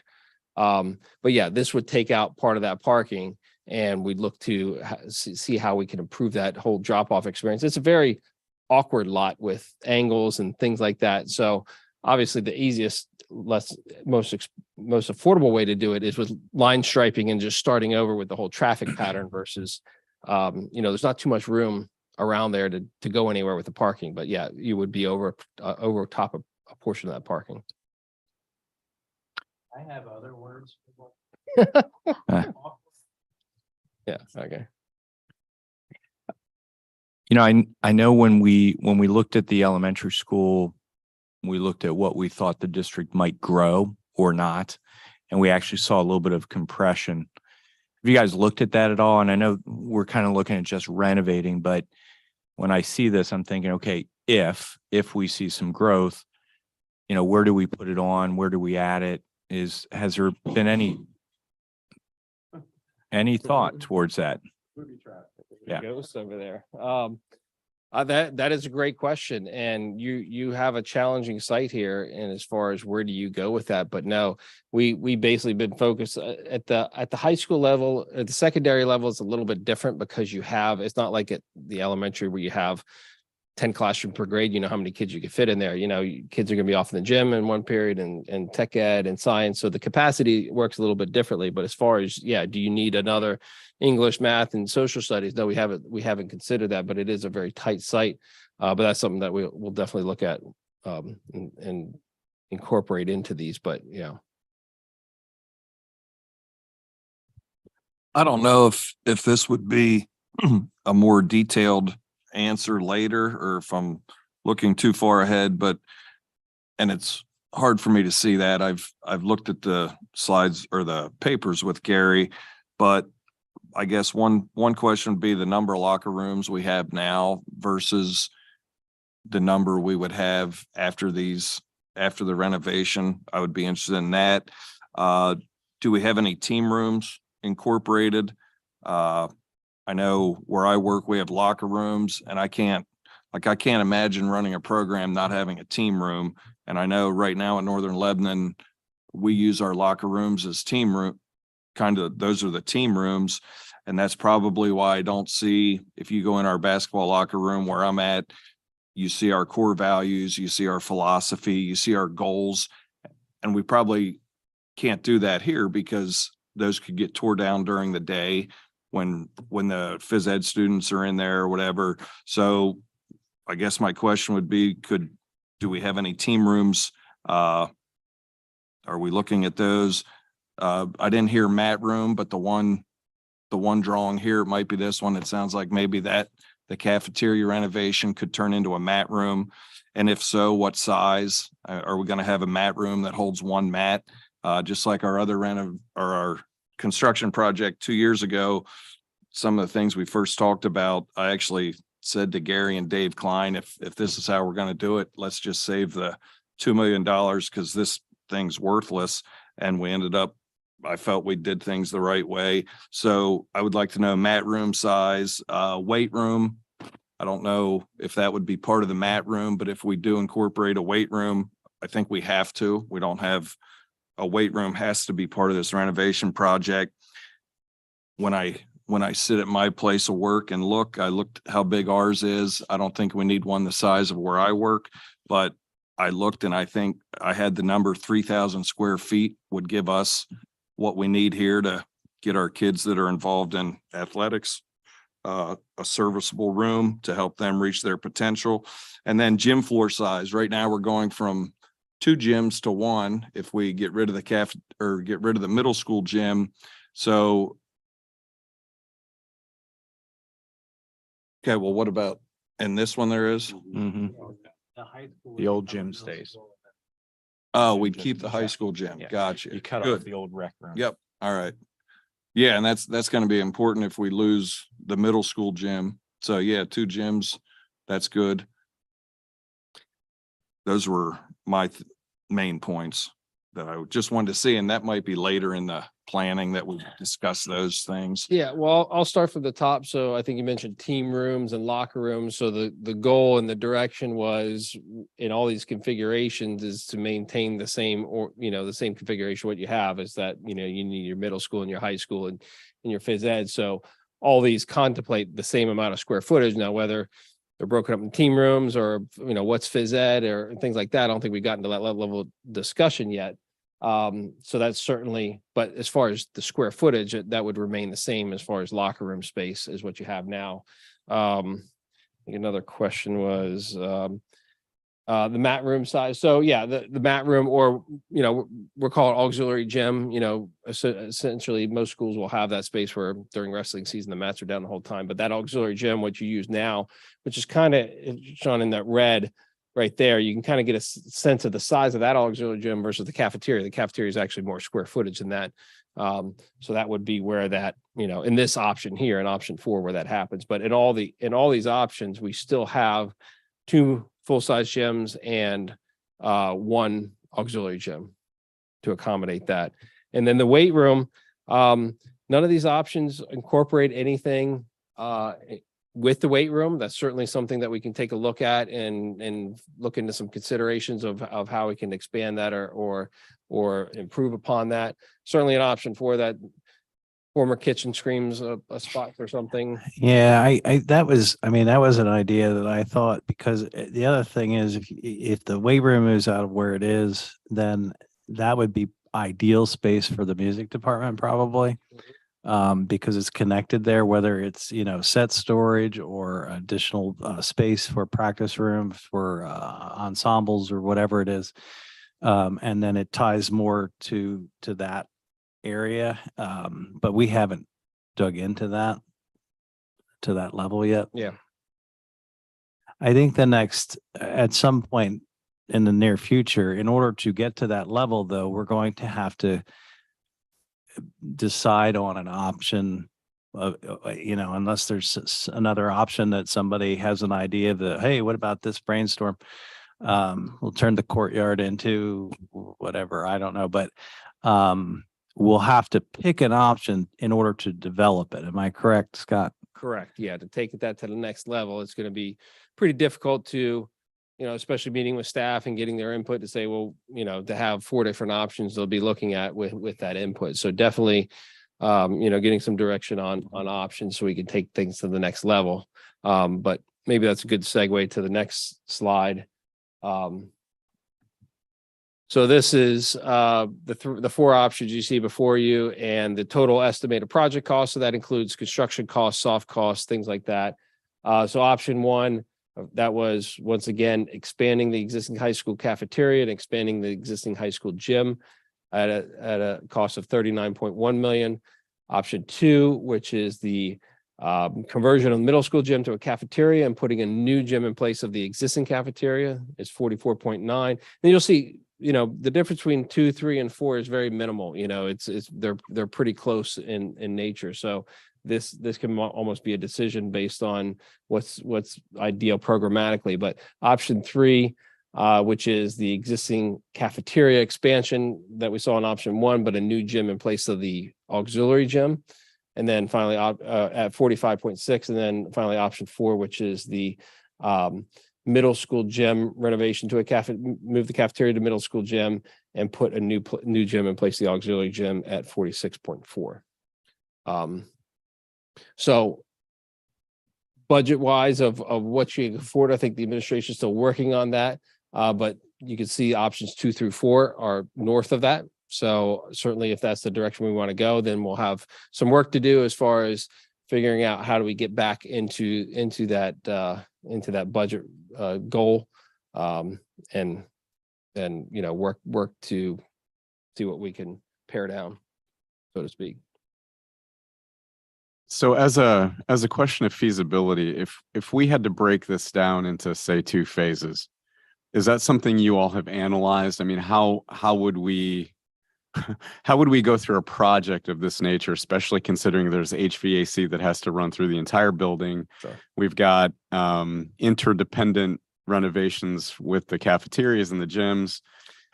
Have you taken a look at that feasibility in the event that we had to break it into multiple phases? Sure, we kind of been back and forth. Do we have a two-phase project? Do we have a single phase? Do we lump it all into one? But my gut reaction is, to replace, let's take the different levels of renovation you saw. So a space like this is always going to be the media center. Well, number one, HVAC, that absolutely has to be done. That's number one that you have to do. So, in a space like this, to do the HVAC and come back later and replace the shelving and get some, the flooring and finishes and lighting and things like that, and make it more meet your educational program with some, furnitures and fixtures, that could certainly happen at a later time. Look at things like the science labs where we're having to knock down walls to make things bigger. That's a little more challenging. You're basically going to be paying to redo the HVAC, not totally redo it, but you're going to be moving VAV boxes and different things like that. So that gets to be more challenging. You look at something like a gymnasium addition, that's a very simple thing to say, you know what, we're depending on which option, just let's say option 4, the auxiliary gym, if that's coming down in a future phase, we're not going to do anything with the HVAC system there.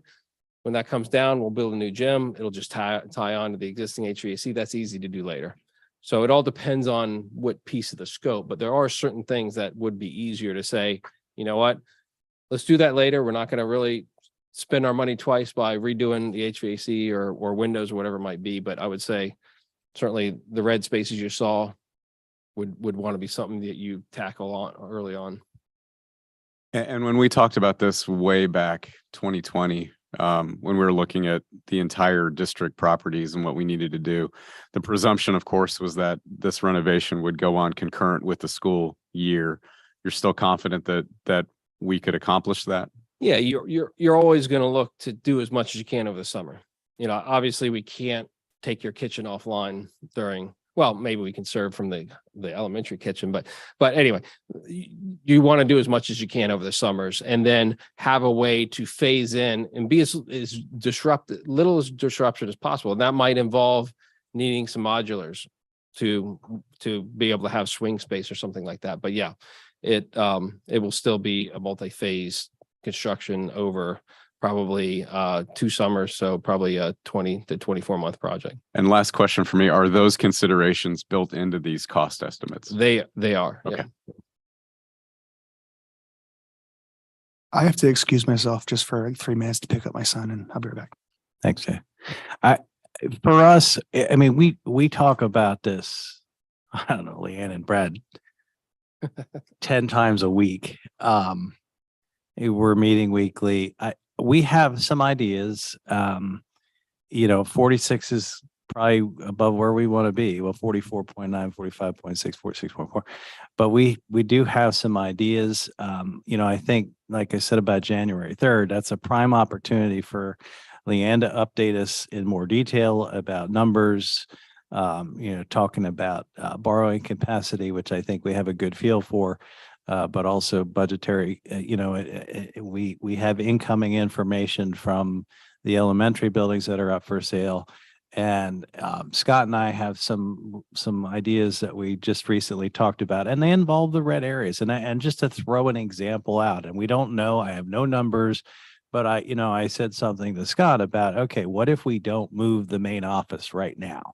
That eliminates a red area out on the high school and the front side. And then that can be part of a future renovation. Maybe that renovation looks at that empty spot in the auditorium for something too. Who knows? But I'll be retired by then, so I don't care what you do.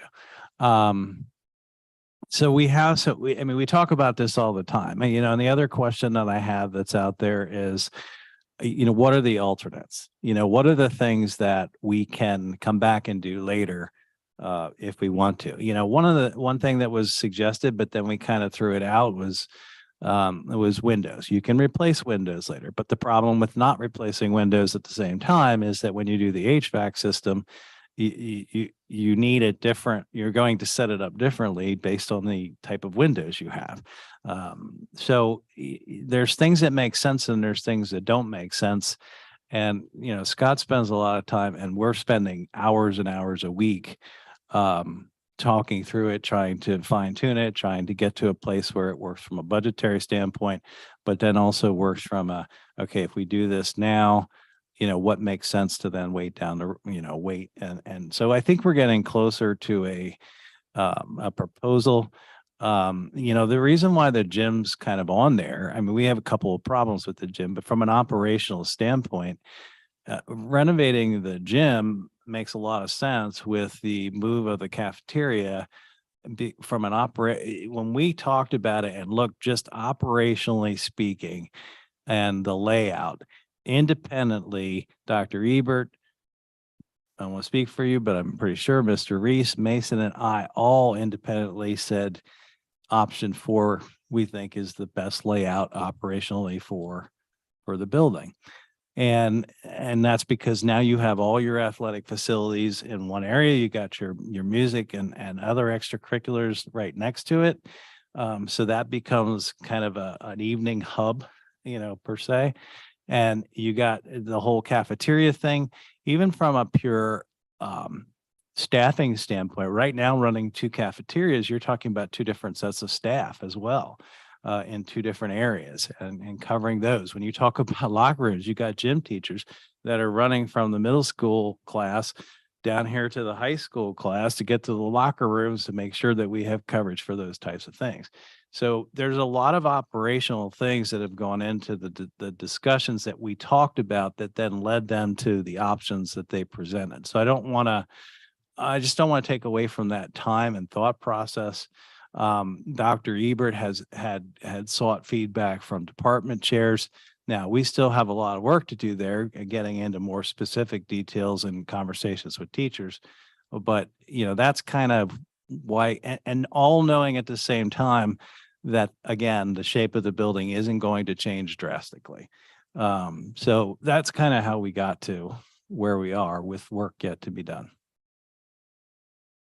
And just to add one thing, I'd be remiss if I didn't.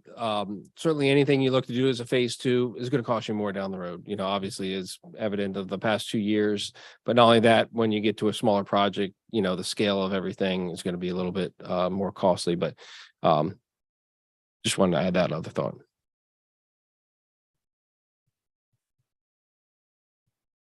Any other questions, comments, things you want us to look at in addition to what you saw here?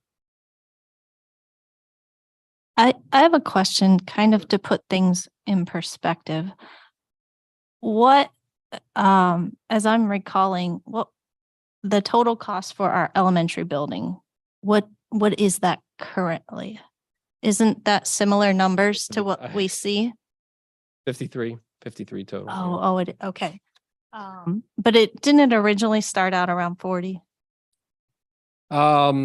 I forget the original starting point. Yeah, but you went through the 2 highest cost escalating years in the past 30 years of our history of Okay. doing. So you had a rough point. Yeah. But yeah, to put it in perspective, that building's about 170, 180 square feet. Don't write that down because don't quote me on that, but in that neighborhood. And I know this building here is about 214,000 square feet. And just for fun, we looked at actually what a new building here would cost, which was not within our budget. The other thing we did was, we expressed that concern with Dan about the numbers, who's sitting with us from Fidavia. Thanks for coming tonight, Dan. And Scott, in terms of making sure we have extremely accurate numbers, at least as much as you can possibly get because of the way the costs escalated through COVID. Obviously, if another pandemic hits, I don't know what that'll do, but we wanted to make sure that we, thought about all of that in terms of numbers. So it would cost a lot more than the numbers we're seeing to build an entire secondary. What if it was, yeah, I think we did some napkin numbers and it was between 80 and 95 million. If we would, and I'm not at all suggesting, I'm just asking the question.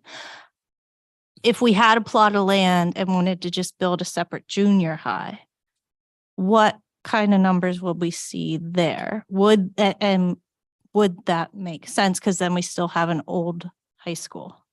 Well, certainly that's something we can take a look at and bring that information to you. I don't think we would have to, we can develop a separation of, hey, what would a standalone, because right now you're sharing some of those services. So I couldn't like say, all right, let's divide it down the line and do that. But we could certainly look at that and see what it would cost for new middle school. But yeah, you're right. You're still going to have, or new junior high, I should say, things here that you need addressed that you can't look at, but we could certainly provide that information.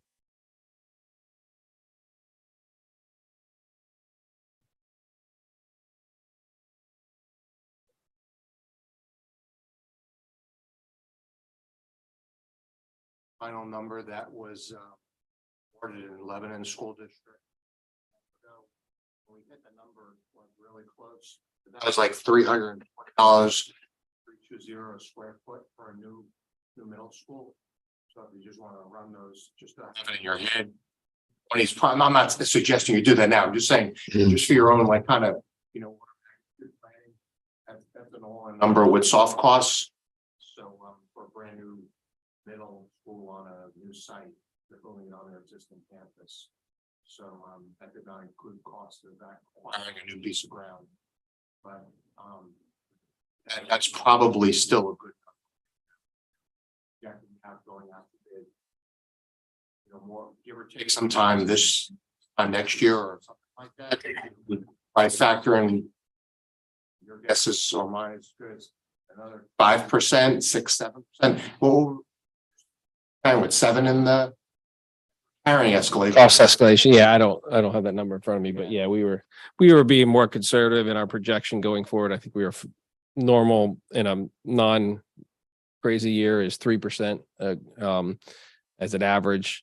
I think we were still at 4% because I think we're still coming down a little out of that significant increase. But hopefully by the time we go out to bid, it's a different scenario. We're already seeing it now of rather than us calling contractors to try to get them interested in bidding, they're calling us to ask what we have coming up. So that's hopefully a good sign and not just a little lull.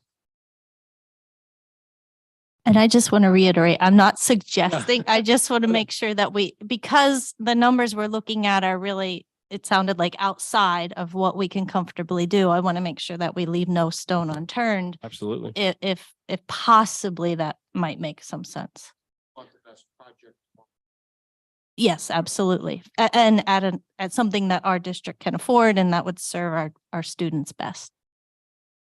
A number I will throw out there that would be helpful, as we talk about, do we do a phase 1, a phase 2? Certainly that could be something that, you could explore as a phase 2 in new middle school, but just HVAC only here. So that would be replace the HVAC, replace the ceiling so they come down with it, associate electric with that. I think we're at $16 million. Without windows, that would add, windows would add about another 2.8 million to that number.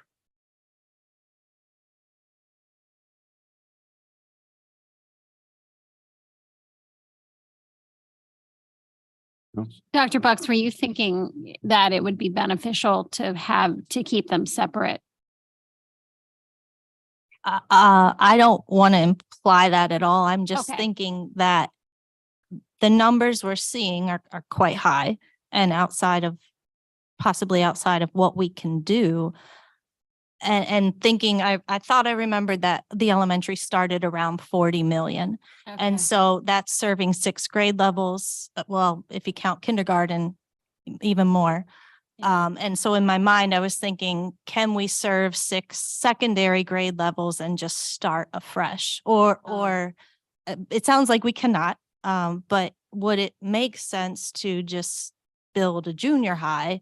And again, I'm not suggesting that, I'm just asking the question, if we could design a new building for less money? And then, because it sounds like we may need multiple phases anyway, would that make it easier on our students and staff?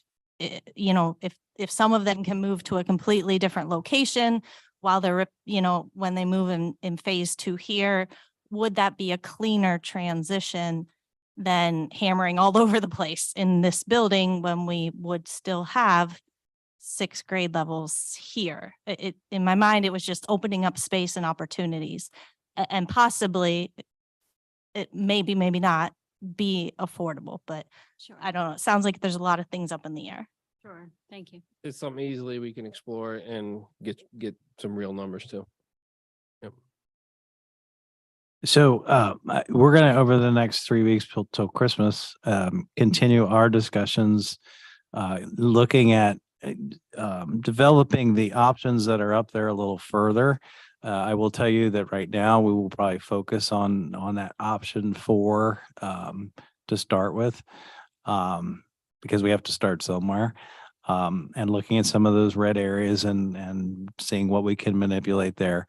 And then I think the focal point January 3rd is we need, you know, in that workshop, we just need to, like we've done several times in the past, an update of where we are financially, what we anticipate in terms of revenue and things like that. So, and I think Leanne's been working on those numbers for a while now. So we're just going to keep plugging away at that. And then on January 10th, potentially, if we feel comfortable, we would pick an option to then develop. It still doesn't tie us into that specific number, but we would pick an option then to develop. And if we're not ready by that point, then we're not ready by that point. But I mean, ideally, that's about the time frame. Yeah, and if you, once again, the ideal phasing scenario of as many summers as possible, you could work off that first summer. What does it take to get the project out to bid, get the contractors on board in enough time? Hopefully, we're not dealing with as many material lead time issues. I'm sure we still be dealing with some of them. So we want to make sure we have them on board enough time to order material to get started on that first summer, which would be 2020. What year are we in? 2024. Thank you. Okay, any other questions? Scott, Sean, thank you so much. Should we just order electric panels now? Yeah. Well, maybe they'll be here in time. I don't know. No, thank you so much for your time. Thank you for the work that you've done. Dan, thank you for being here as well. Appreciate it. Thank you. Great. So we do have the rest of our agenda to move through. Do we need to take a recess? Does anyone need one, or should we just drive through? Let's move through. Okay. Dr. Messinger, Superintendent's report. I only have a 20-minute report today. I've been trying to, through my reports, utilize others like Dr. Kuiper to come and talk about some of the things that I would talk about. And we've had Ms. Martin do the same types of things. And so I'm hoping that that is beneficial for you rather than just hearing me say, this is what we're working on. I know that next month we're going to do something on, help me, Dave, Valiant Bikes. Thank you. And I know we're also going to get an update on some of the instructional changes we've done with elementary. I actually wanted to do that tonight, but thought with everything else, it might get late. I did want to mention one thing though. The administrative staff and I are working through a book study right now called The Principal's Playbook on Instructional Leadership, 23 things that matter most to improving student achievement. And while I'm not sure the leadership team loves the fact that I'm making them do a book study, but I do think that I know our last leadership meeting, the discussion was pretty good, but it's a nice resource as we look to, to drive instructional student achievement here in the district and make improvements. I think it's a nice tool to utilize. And I'm enjoying it. I don't know how much they are. Lee, are you enjoying it, Lee? He already read the book, so he's loving it. But to put him on the spot. But I just wanted to mention that because I know we talk about student achievement and it sometimes gets lost in board meetings.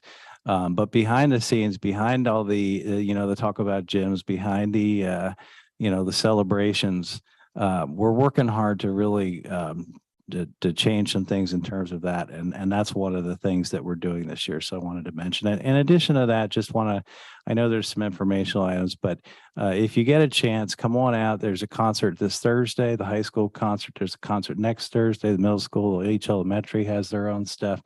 If you've never been out to Fredericksburg the day before Christmas, or the Christmas break, Fredericksburg plays. Some of our teachers do a little concert. That's a neat thing to see. So, try to get out to see one of those. Obviously there's some basketball and wrestling going on as well, but just want to let you know there's a lot going on this month, and feel free to stop by at any point in time. And I think we have some of those listed, but obviously they're on the calendar too. Thank you, Dr. Messinger. Any questions? So just 23 principles in that book? Just 23. Okay. Great. Thank you. Is there any old business to bring to the board? Hearing none, we'll move to the public comment portion of tonight's meeting. Mrs. Martin, I understand there are no public comments that were signed up in advance. Great. Thank you. And I don't see any other members of the public here. So we will move on to items for board action. We do have some voting items this month since this is our regular meeting. It should be noted that public notice was given for this meeting in accordance with Act 84 of 1986. By notice of the president, the following actions require a voice vote. All votes in favor shall be stated with an aye or yes. All votes opposed shall be stated with a nay or no. All members abstaining shall state so when prompted. Votes will be recorded in the minutes as a unanimous roll call vote unless there are any votes in opposition or abstention. If necessary, I will call for a roll call vote to be recorded in the minutes. We'll move to item 8, Dr. Messinger. Item 8, in our normal minutes, student activity count and cash disbursements. Our reports are listed there. Ms. Martin, did you have anything you wanted to point out about the reports? In the interest of time, I'll just go real quick. In case anyone noticed that the other pay on the categorized monthly payments was high, that is due to our November coaches and band directors. Their lump sum payments were received, so that stood out there. Also, our healthcare was high in November. We had a high single claim that went above our reinsurance amount. So on those months, you will see that reflected in that column. And also on the budget summary report, if you were glancing over that, you can see that our revenues are on pace. We are doing well in local real estate, and EIT is doing well as expected. And we are experiencing another solid year in real estate transfer taxes. So our local income is doing well for us. Great, thank you. Are there any questions on item 8? Hearing none, is there a motion to approve items 8.1 through 8.3? So moved. Is there a second? Second. Director Marlowe is the second. Is there any discussion? Okay, hearing none, all in favor of approving items 8.1 through 8.3, please indicate with a yes or an aye. Aye. Any opposed? Okay, hearing none, the motion carries unanimously. We'll move to item 9, budget and finance. I'm going to do these separately. 9.1 is simply a student agreement, student service agreement with Yellow Breeches for one of our students. That's the typical agreement that we have with Yellow Breeches when it's needed. Okay, are there any questions regarding item 9.1? Is there a motion to adopt item 9.1? Thank you, Director England. Is there a second? Second. Thank you, Director Murray. Is there any discussion? Okay, hearing none, all in favor of approving item 9.1, please indicate with a yes or an aye. Yes. Any opposed? Motion carries unanimously. We'll move to 9.2. 9.2 is the annual budget opt-out resolution that we need to decide on. And we've had a couple of times in the past where school board directors have wanted to take a look at the potential for increased income over the index for exceptions. The index this year is at 5.1. Typically, I think Ms. Martin, correct me if I'm wrong, or feel free to chime in with some information. You were recommending that we could stay under the 5.1. However, you do believe there is an exception out there. Do you want to talk a little bit about that process and what that would look like? Sure. I did do some numbers and ran them. So at 5.1%, I know it's always an interest to the board what that impact is to our average taxpayer. So I'm going to start there for us. So at 5.1% increase, which is our adjusted index for Northern Lebanon School District this year, that is an increase of $145 for the year to that average taxpayer of a $186,000 home. That's about $12 a month to them. And last year, when we did the 4.3%, that was around $117 last year's increase to the taxpayer. That 5.1% increase would result in our district getting close to $1.4 million in additional tax revenue. Now, 300 and almost 50,000 of that is organic growth from our LRTAs and our assessed value increasing. And I just ran some real quick numbers for comparisons there. Overall salaries, just taking a huge number of salaries that we pay, not really diving into it too much. A 3% increase there is about 520,000 for us. And our current debt payment is increasing from 23 this school year till next year by about $400,000. And just overall letting you guys remember that from 2020 to our next budget year, we did almost triple our debt payments from 1.2. We're going to be around 3.6. So just letting you all know that we have increased our debt payments substantially, but at the same time, 5.1 is one of the highest tax raises we would have done since I've been here. And that gets us about 1.4 million and will be an impact to the taxpayers at $145. So what you're voting on tonight is whether or not to, and it's okay. It doesn't, we can do this either way. But we're either voting to pass the resolution. Now, if that's the case, then from a district standpoint, there's less hoops to jump through along the way. You don't have as many different steps to go from now until the time we talk more specifics in March.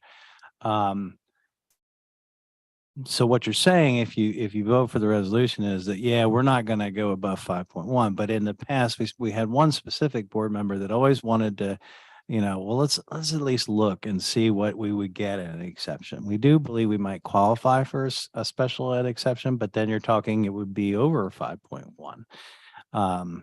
And we don't know specifically that dollar amount. We kind of have a guess, but the state determines that. Right. And I'm sorry, I did not answer that part of your question, Gary. Okay. So yes, there are 4 exceptions out there that you can go for. One is grandfathered debt, which once that debt payment then rolls off, you do have to adjust your tax base down. Doesn't sound like fun or something I would recommend to our district. The other is electoral for debt, which the voters would have to vote on it. Another is for PEASER's retirement contribution. I did run those numbers real quick based off a spreadsheet and plugging everything in there for us. It does not look like we would qualify for that, mainly because we are not increasing our staff substantially, and the PEASER's jump, we've already hit that hill. And while we're continuing to increase, it's not quite as steep of an incline. The one that I do, we would qualify for is a special education due to the increased cost in special education there. And I do think that we could get potentially up to $500,000 there, which would be obviously adding substantially onto our tax increase. But what we would do is we would have to run the numbers, provide information to PDE. They review those and approve those and then give us how much we would qualify for. In addition to that, we would need to submit a preliminary budget to PDE in January, correct? Correct. Which is really a recap of last year's budget, because it's not possible to give them a tremendously accurate budget, and it is what it says. It's preliminary. So there's some work to do along the way. In addition, that isn't typically there if you do the resolution. In a lot of years, we just do the resolution, but with everything going on in terms of renovation and things like that, we're more than willing to do that work and to explore the exception if the board so desires. Questions? Yeah, just so I understand the numbers. So the 5.1 top out gets us 1.4, but that is with some of the LRTA, some of the things that are coming off. So we would see, if we did 5.1, we would see 1.4 new revenue. Is that the right starting point? Yes, new revenue compared to last year's budgeted amount. Compared to last year. You said 520 in salaries for just the standard 3%, assuming that's where it's able to be kind of maintained. Correct. 400 for debt, so that gets us to the 900-ish range. And how much of our budget is not salaries? What's our salary piece? Salaries and benefits are roughly 70% of our budget. Okay. So roughly 70. So if we just saw kind of a very modest 3% inflation on the rest of the budget, I mean, we're already above that 1.4, right? Correct. That's assuming we can keep salaries down, which inflation is driving some of that up.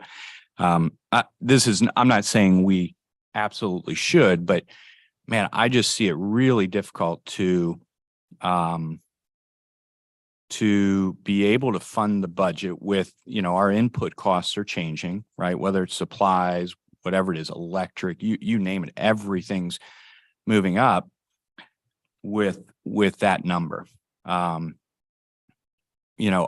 with, if we look at any building projects, then we're talking about, in future years adding something. So that math kind of makes sense. The next question I have would be on, we did the elementary project with the idea that we would start to see some operational savings.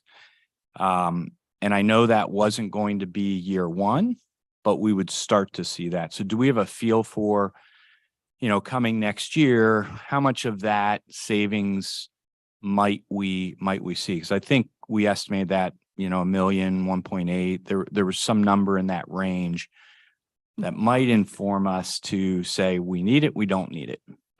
You're correct. The number we estimated was around 1.8, and the majority of that was in personnel. So can I ask Gary to touch in on that? We have a couple things in place. We're running numbers. We're working on that. I believe we are headed in that direction. We're not there yet in terms of attrition, but we are, we're definitely closer than we were a couple of years ago. If we're not going to furlough, then we have some other ideas in terms of how to use personnel as we get work our way toward that. We are positioned short now from where we started this a couple of years ago. I'm gonna estimate, but I'd feel way more comfortable giving you some exact numbers that in terms of number of personnel that we're about halfway there. But I'd feel way more comfortable preparing a better set of numbers to give you. So that's helpful. That's offsetting a little bit of it. If we go down one of these paths, let's just use the 40 million number. What's the estimate of that debt payment that comes on? We had Brad Remig run us some numbers. What was it, the summer, September? So obviously interest rates have increased since then. And I do have it up here. So first of all, we did not run numbers at option 4. I think we ran numbers for 40 million is the highest I can get you. So it goes up to about at our highest point, 6.7, 6.8. I believe we would probably be at $7 million a year in debt payment for 40 million with the interest rates where they're at. No, but that's total. He's asking. Yeah, I'm asking the addition. The addition for doing the 40, how much more is that adding? Oh, so that's adding about 2.5 to it. So 2.5 million. Because the highest we go up to now with just what we've got is 3.9. I think it would be helpful to recall that some of the operational savings was incorporated in the debt repayment schedule for the elementary borrow. So it's not an equal addition every year, as I recall, and you'll have to correct me on this, but some of the savings that you're discussing in personnel did go into we're going to have that savings in year 3. So we're going to take on more debt load in year 3 toward the repayment. So I don't know that it's an equal number that you can say throughout. I'm just. Yep. Okay. Yeah, no, I understand. I'm just trying to understand even this year, next year, from a cash standpoint, what does it look like? So without starting the high school renovation, you're at 3.9. Debt payments is where you'll be at. And then if you would add the high school at 40 million, you're probably looking at getting up to 7. Yeah. And so that 3.9 to 7, is that what you said? Mm-hmm. Yeah.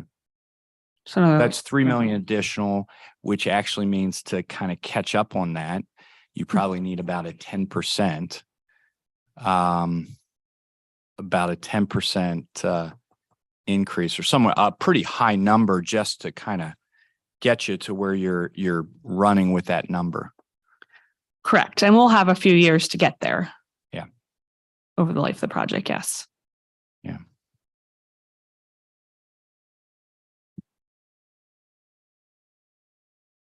Yeah, so I think as we talk through that, and I know there's some logistics around this, I'm not sure, just like looking at those numbers, that I feel comfortable saying 5.1 should be the max. I hate the fact that we might have to go above that, but I think even operationally with some of the expenses that we're seeing, that number might be tight. The 5.1 might be tight just in covering, existing budgets without looking at, cutting things.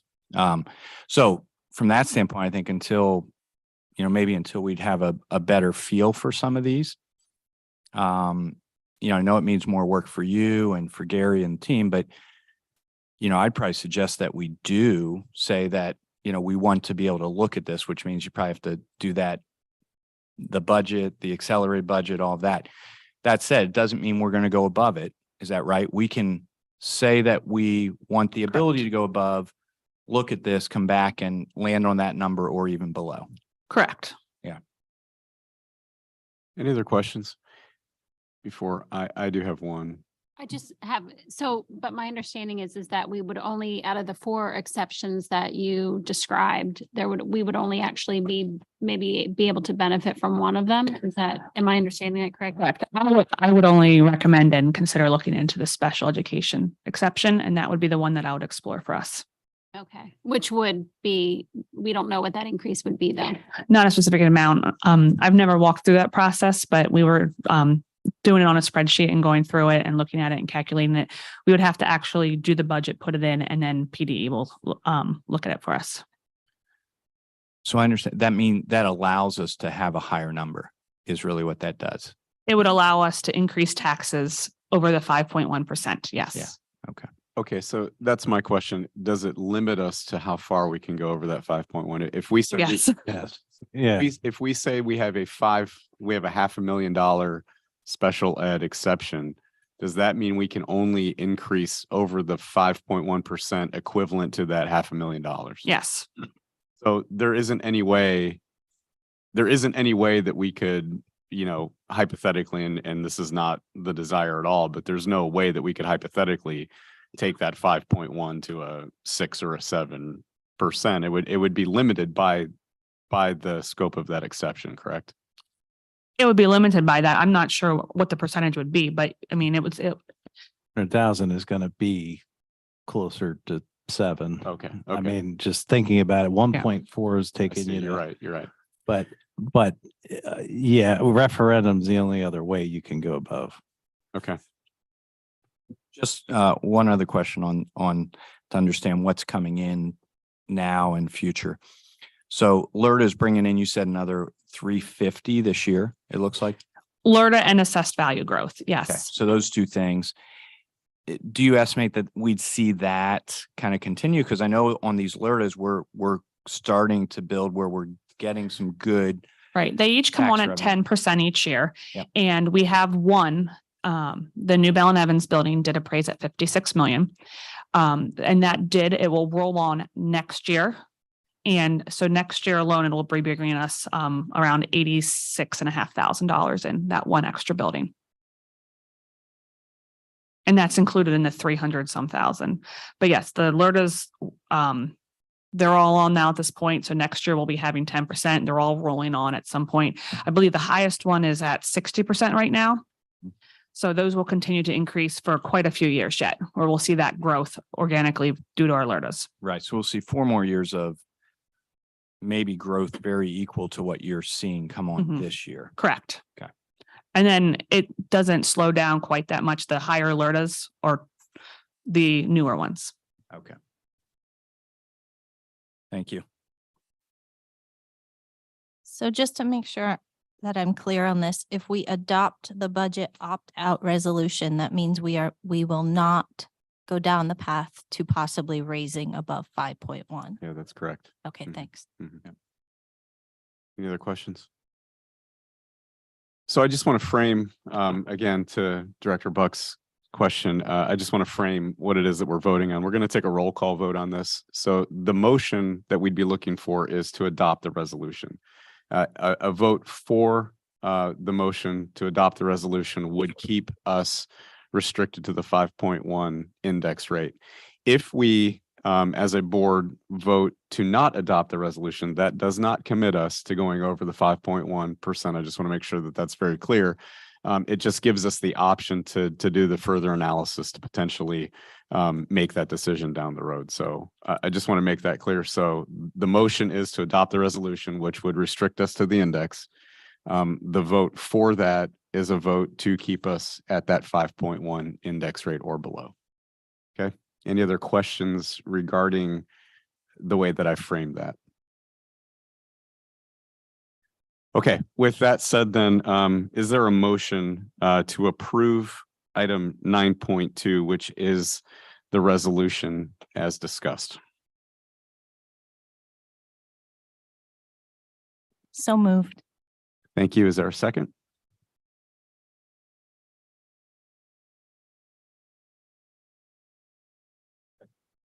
Thank you. Is there any discussion?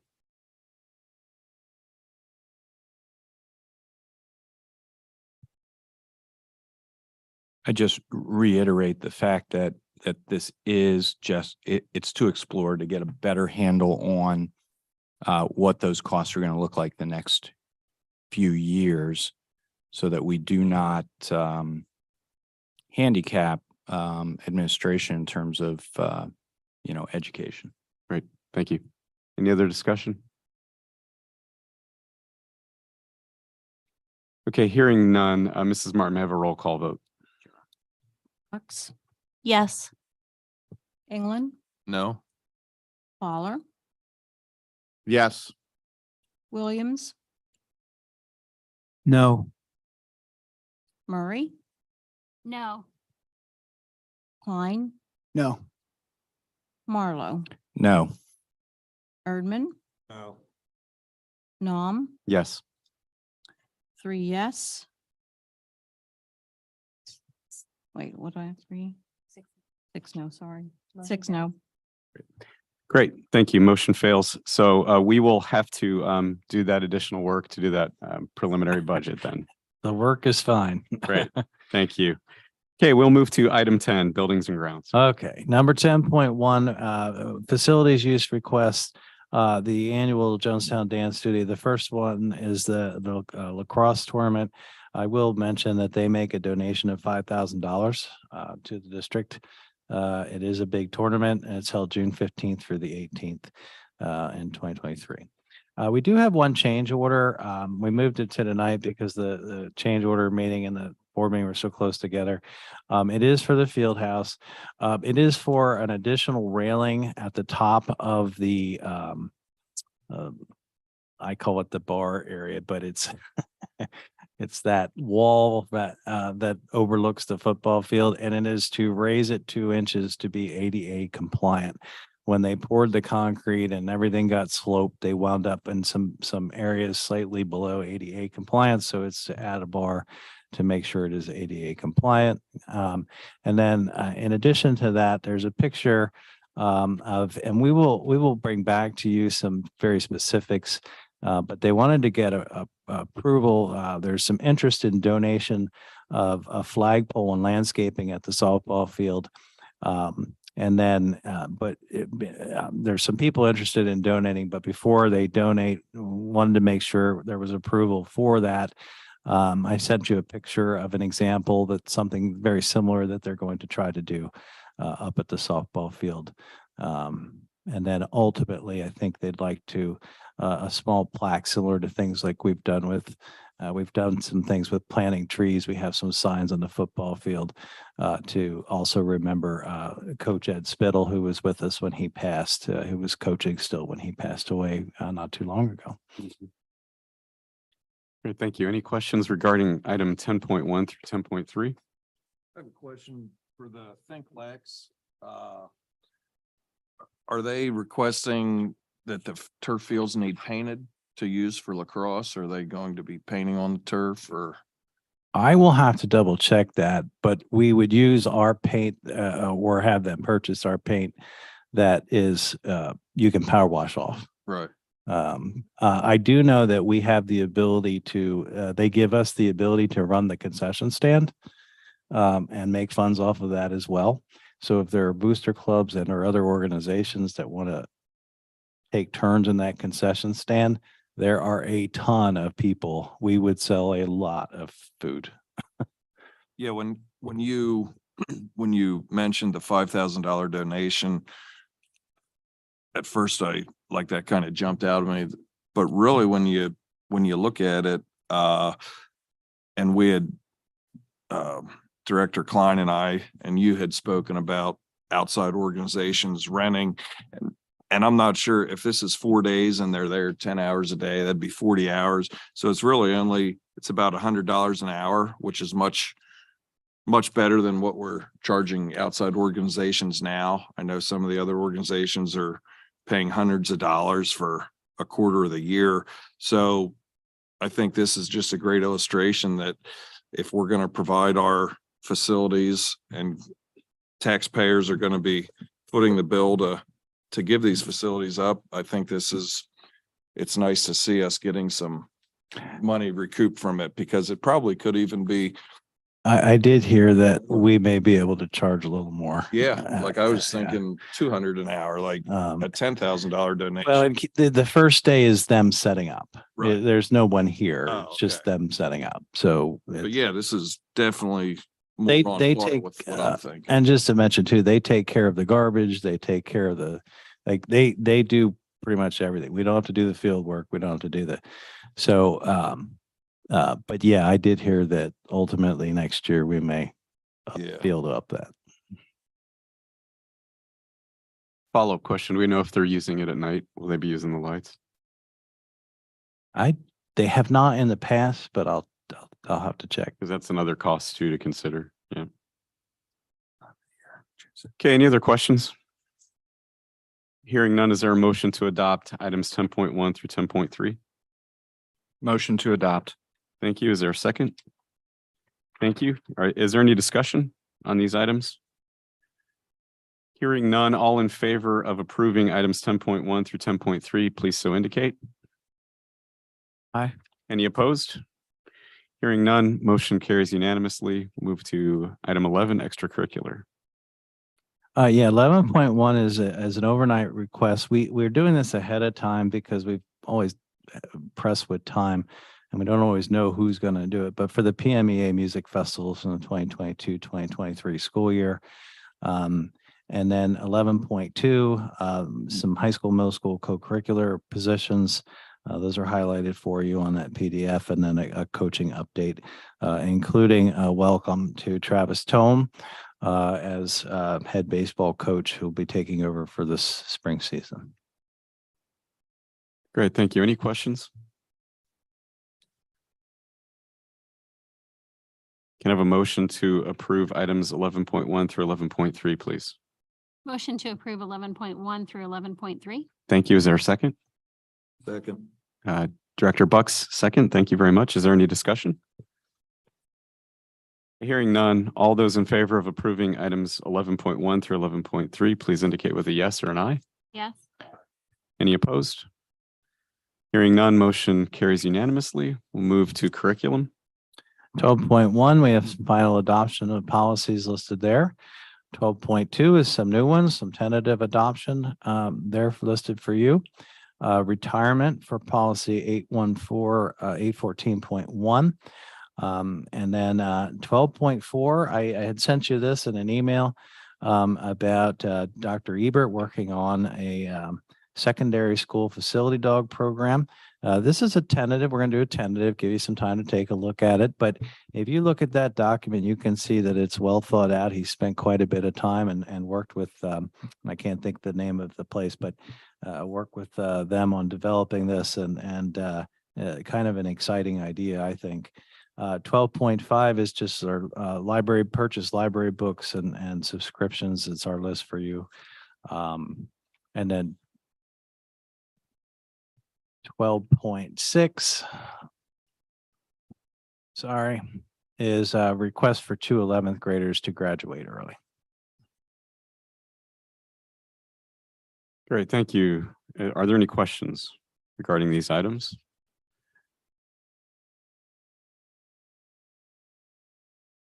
I guess we talked about this before. My question would be regarding 12.6. Are we looking into curriculum changes that would make it a little more difficult to graduate junior year?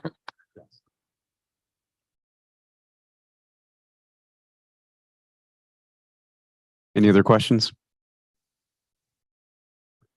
Okay, is there a motion to adopt items 12.1 through 12.6? Motion to approve 12.1 through 12.6. Thank you. Is there a second? Second. Thank you. Is there any discussion? Okay, all those in favor of approving items 12.1 through 12.6, please indicate with a yes or an aye. Yes. Yes. Any opposed? Hearing none, motion carries unanimously. We will move to then item 13, human relations. Yeah, just we have some an updated substitute list for you. 13.2 is approval of 5 actually different employments that are all listed for you there. And 13.3 is an LAA MOU that also you had the information on that was sent previously. Questions? Is there a motion to approve item 13.1 through 13.3? Thank you. Is there a second? Second. Thank you. Any discussion? All those in favor of approving items 13.1 through 13.3, please indicate. Aye. Any opposed? Hearing none, motion carries unanimously. We'll move to item 14. This is the information items. Yeah, next month on the 10th, prior to the board meeting, there'll be a series of public meetings for closure of the elementary schools. The other thing we need to, I had not received any feedback either way on middle school in terms of from a PDE standpoint, going to a secondary school for reporting purposes. Obviously, if we were to build a new middle school down the road, we'd have to reverse that at some point. From an operational standpoint, it does make our lives a lot easier from reporting things internally. If we do that, though, we were informed by Stock and Leader, thank you, that we have to include them in the closure, even though we're not physically closing anything. It would be easiest probably to accomplish that at the same time. However, we have, because it's the Lebanon Daily News and it takes a long time to get them the ad and they only run on certain days and everything like that. We have to do that in the relatively near future. If anyone is opposed, please reach out to me.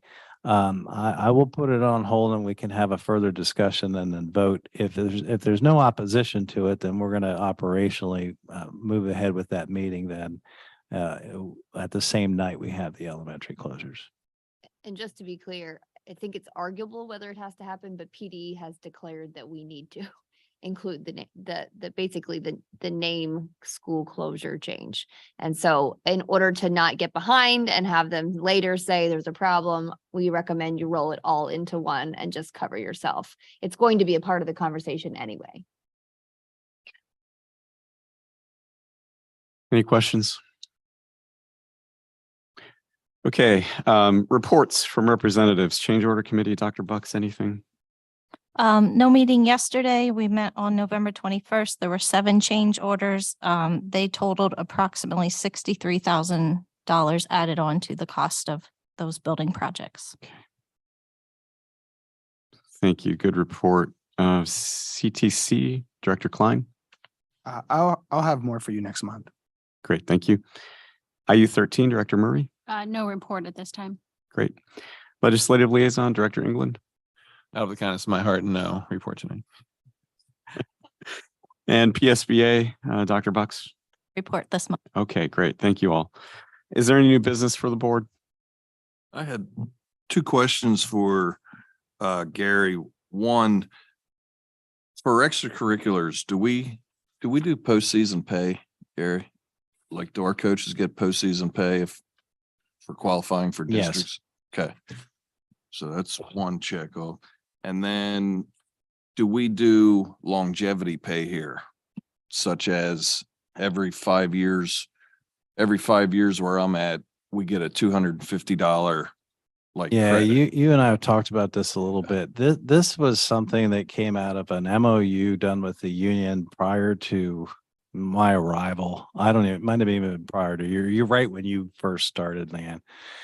That they lumped all extracurriculars into a 2% annual increase with no way to account for longevity of coaches. And that makes 0 sense to me. And with the CBA expiring this year, it's one of the things that will, we need a new formula to be able to reward coaches. So for instance, if you were a coach that came 5 years ago at the salary that was determined at that point in time, you would get a 2% increase every year. However, if you left and a new coach took over, they would start at that spot. And so that, just like I talked to the board about classified, the classified raise that we give, we can't bump the salary chart the same amount. If we would, then the people that were here longer we'd be hiring new people at the same rate as people that were here longer. So we have to go back and do a similar type of adjustment. We have some example formulas of places that have those types of things in place.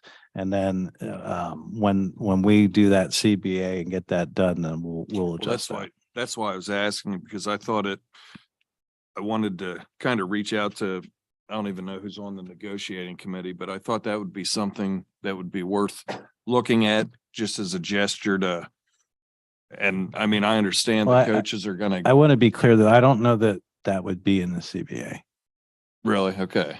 Typically, I would suggest a supplemental contract separately. Okay. So if it's not in the CBA, that's fine. It doesn't need to be. And I say that Aggressive with because, those and I haven't heard the NLEA's take on it, but we have a lot of coaches that aren't members of NLEA. Yeah. So, Okay. Then that's something we can talk about. not that they wouldn't be involved, but I don't know that it would, the 2% MOU handcuffs what I can do. When that is gone, it gives us more freedom to develop new procedures for it. Okay, any other new business? Okay, before we adjourn, I would just note the dates to remember down below. Specifically, the January 3rd, we will convene for our workshop instead of a committee meeting. This is the last meeting of the year. I just want to say, Dr. Messinger, to you and the administration, all the staff, thank you for a very productive year, a very good year. To the board members, thank you all. This has been a very good year. I'm looking forward to the following year as well. Thank you again for your continued service. Just want to wish everybody in the district, to include the board directors, the administration staff, students, families, everybody, a Merry Christmas and a Happy Holidays, Happy New Year. We'll see everyone January 3rd. With that, is there a motion to adjourn? Motion to adjourn. Is there a second? Second. Director Marlowe, second. All those in favor? Aye. Any opposed? Hearing none, this meeting is adjourned. Thank you very much.